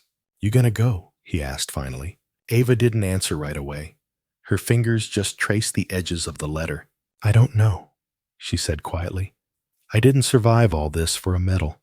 Marcus leaned back. "Yeah, but maybe this time, the medal's not for you." That made her look up. "What do you mean?" He set his mug down. "It's for every mother who had to stand where you stood. Every family who had to bury someone and wonder why the world made it harder. It's for Alex." Silence stretched between them. Then Ava nodded, once. "Then I guess we go." The day of the ceremony was clear blue and warm, the exact opposite of that gray, oppressive day at Arlington. Ava stood in a simple black dress. No uniform, no stars, no medals pinned to her chest. When the president pinned the medal around her neck, he leaned in and whispered, "You should have never had to earn this like that." Ava didn't cry. Not there. Not then. But when she stepped up to the microphone, she unfolded a small piece of paper. Hand steady, voice strong. I accept this not for myself, she began. I accept this for every person who's ever had to prove their humanity to someone who should have seen it from the start. She paused, looked out at the crowd, and for my son, Sergeant Alex Rosta, whose life mattered, whose funeral should have been a memory of love, not a headline. Her voice cracked but never broke. I hope this medal shines as a reflection, not of what we are, but of what we still have the chance to become. When the ceremony was over, she stepped off the stage, the medal feeling heavier than anything she'd ever worn in her life. And yet, lighter too, because this wasn't the end. Not even close. That afternoon, as the motorcade drove her back to the hotel, she stared out the window. Crowds lined the sidewalks. Not huge, not shouting, just present. A little girl stood on her father's shoulders, holding a cardboard sign that read, "Thank you for seeing us." Ava pressed her hand against the window. Did they see her? Really see her? Maybe. Maybe for the first time. They finally did. The next day, she visited Arlington again. Same folding chair, same sunflower, same spot. "Hey kid," she said, sitting down. "Guess what? They gave me another medal." She smiled, shaking her head. "Like I needed another one." Her fingers brushed the headstone. "But this one's not for me. It's for you. For everyone like you. For everyone they didn't see. Until they couldn't ignore it anymore." She sat back, let the wind carry her words away. "I miss you." The words hit different here, like they echoed between the marble rows. Like the earth itself understood. "I wish you were here," she whispered. Silence answered, but not the empty kind. The full kind. The kind that wraps around you like arms. Then, footsteps. A small group approaching. A mix of soldiers and civilians. Some in uniform, some not. None of them knew each other, but all of them knew why they were there, one by one. They set things down near Alex's grave. A flag, a patch, a photo, a letter, a simple coin that read, "We stand together." Ava didn't ask their names. She didn't need to. They nodded to her, and she nodded back. No words, just understanding. That night, as Ava drove home, the radio host was discussing the story. "Some people call her a hero," the host said. "Others say she's a symbol. Some say she's proof of what's wrong. Others say she's proof of what can still be right." Then the host paused. "But at the end of the day, she's just a mother. A mother who wore the uniform. A mother who buried her son. A mother who shouldn't have had to fight this fight on the worst day of her life." A beat. And maybe that's the story we all needed to hear. Ava turned the radio off, not because she didn't agree, but because some stories are louder in silence. At home, Marcus was waiting. Lena had cooked dinner. Something simple, something familiar. As they sat down to eat, Ava looked around. Her family, her chosen family, her battle-worn, battle-hardened, battle-tested family. And for the first time in a long time, maybe since that terrible day, she felt something she hadn't felt in months. Safe. But even in the safety, the question never really left her mind. If a general isn't safe, then who is? And until that question had an answer, she wasn't done. Not yet. Part 9. A legacy. Written in more than stone. Weeks turned into months. The story stayed alive, not because the news kept running it, but because people refused to let it fade. Communities kept talking. Schools kept teaching it. Military bases brought Ava in, not to speak about war or tactics, but about dignity, about humanity, about what service actually means. And for the first time, people started asking questions they hadn't dared to before. Not just, how did this happen? But why was it ever allowed to happen? One afternoon, Ava received an invitation. Not from the government, not from the military, from a high school history teacher in Atlanta. It was handwritten, ink smudged, full of crossed out words and rewrites. "My students are studying the civil rights movement. But I realized I was teaching them like it was history, like it was over. I think I think they need to hear from someone who knows it isn't. At first, Ava chuckled. She was a soldier, not a history lesson. But then her smile faded. Because he was right. It wasn't history. It was right now. She flew down quietly. No press, no fanfare. And when she walked into that classroom, 23 teenagers stared back. Some wide-eyed, some guarded, some with that mix of curiosity and exhaustion you only see in kids who've grown up watching the world fail them over and over again. Ava didn't start with the funeral. She didn't start with the gun. She started with Alex. My son was like any other kid, she told them. Loved video games, hated broccoli, thought his music taste was better than mine. He was wrong. Laughter.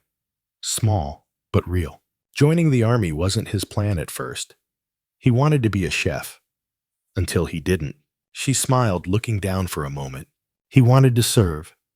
Just like me. Then, her tone shifted, and on the day I went to bury him, someone pointed a gun at me. Not because I did anything wrong, not because I was a threat, but because, when he looked at me, the first thing he saw wasn't a general. Silence. It landed. Heavy. Real. She let them sit with it. Didn't rush to fill the space. Then one girl, probably no older than 16, raised her hand. Her voice was small, but steady. Did it change anything? Ava thought about it. Really thought. Yeah, she said finally. It changed me. Then her eyes swept the room. And now, it's changing you. Before she left, the students handed her something. A large poster board full of handwritten notes. Thank you for standing. We see you. Alex mattered. You make us believe we can fight too. Back home, Ava pinned it to her wall, right next to Alex's photo, right next to his flag. And for the first time in a long time, she felt something settle in her chest. Not peace, but purpose. The years didn't erase the pain. Arlington was still Arlington. That headstone was still there. Her chair still unfolded next to it every time she visited. But over time, more flowers started showing up. More flags. More tokens from strangers who were no longer strangers. She never knew their names. Didn't need to. They knew hers. And they knew his. A small nonprofit popped up, started by a group of veterans and Gold Star families. The Rasta Foundation. Its mission. Simple. Honor the fallen. Protect the living. It wasn't about politics. It wasn't about slogans. It was about making sure no one ever had to kneel the way Ava did. Not in grief, not in fear, not in silence. On the 3rd anniversary of Alex's death, they held a ceremony, not at Arlington, at a small park in the city where Ava grew up. A place where Alex used to play as a kid. A place where his laughter still felt like it echoed between the trees. They unveiled a memorial, not a statue, not a monument, a bench, simple, engraved with one line, in memory of Sergeant Alex Rasta.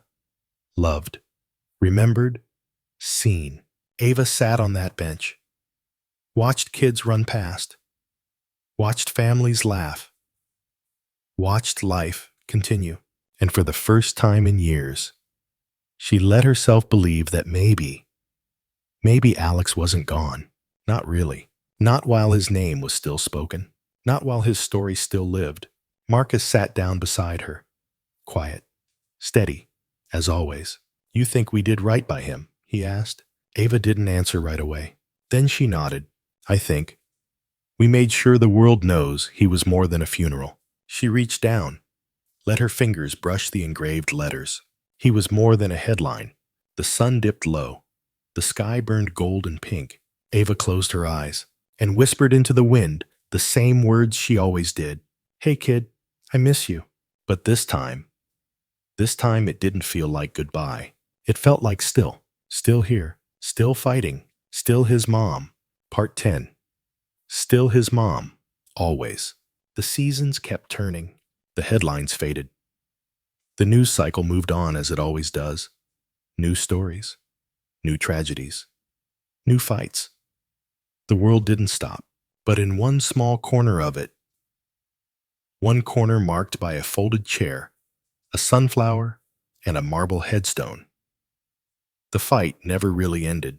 Ava kept coming back, not out of duty, not because of the cameras, not because anyone expected her to. She came back because of Alex, because of love, because she was still his mom. On one visit, a young couple approached her. The woman was holding a baby in her arms. The man wore an old army jacket frayed at the sleeves. "Ma'am, we wanted to say thank you," the man said quietly. Ava stood, studied their faces. "You served?" she asked, nodding toward his jacket. "Yes, ma'am. Iraq, '06 to '09. Alex was my team leader for a while." Ava blinked. "You knew him?" The man smiled, eyes glassy. "Yeah. He was the best leader I ever had. Fair. Tough when he needed to be. But kind. Always kind." He shifted the baby in his arms. "We named her after him," the woman added softly. "Her name's Alex." Ava's breath caught. Her hand flew to her mouth. For a moment, words completely failed her. Then tears. The kind that had been locked away for too long. The kind that didn't burn with grief, but with something softer, something warmer. Hope. Ava crouched down, ran her fingers over the baby's tiny hand. "He would have been so honored," she whispered. So honored." After they left, Ava sat back down, looked up at the clouds, and smiled, a real smile, the kind that feels like sunlight after too many stormy days. Time passed. Ava kept speaking, kept teaching, kept showing up, not because she wanted to relive that awful day, but because silence was no longer an option. One day, a journalist asked her a question. It was meant to be one of those simple, polite questions to close an interview. "General Rasta, when do you think this fight will be over?" Ava didn't even hesitate. "It's not," she said. "It won't be. Not in my lifetime. Maybe not in yours. But that's not the point." She leaned forward, looked him dead in the eye. "The point is, you fight anyway." Years later, when Ava herself was finally laid to rest, they buried her at Arlington. Right next to Alex, the headstones stood side by side. Same marble, same gold lettering. His read, "Sergeant Alex Rasta, beloved son, faithful soldier, forever missed." Hers read, "General Ava Rasta, mother, soldier, advocate, still his mom, always." At the funeral, a bugler played taps. The flag was folded, hands pressed against hearts. No cameras, no speeches about tragedy, no headlines about injustice, just family, friends, fellow soldiers, and a long line of people. Some in uniform, some not, walking up one by one, placing sunflowers at both graves. A little girl tugged at her mother's sleeve. "Why are there so many flowers?" she asked. Her mother knelt down, smiled, because some people never stop being heroes, even when the world forgets. And in the wind, carried on the soft rustle of the trees, a whisper seemed to drift. "Hey kid, I'm still here." Because some stories never end, and some love never fades.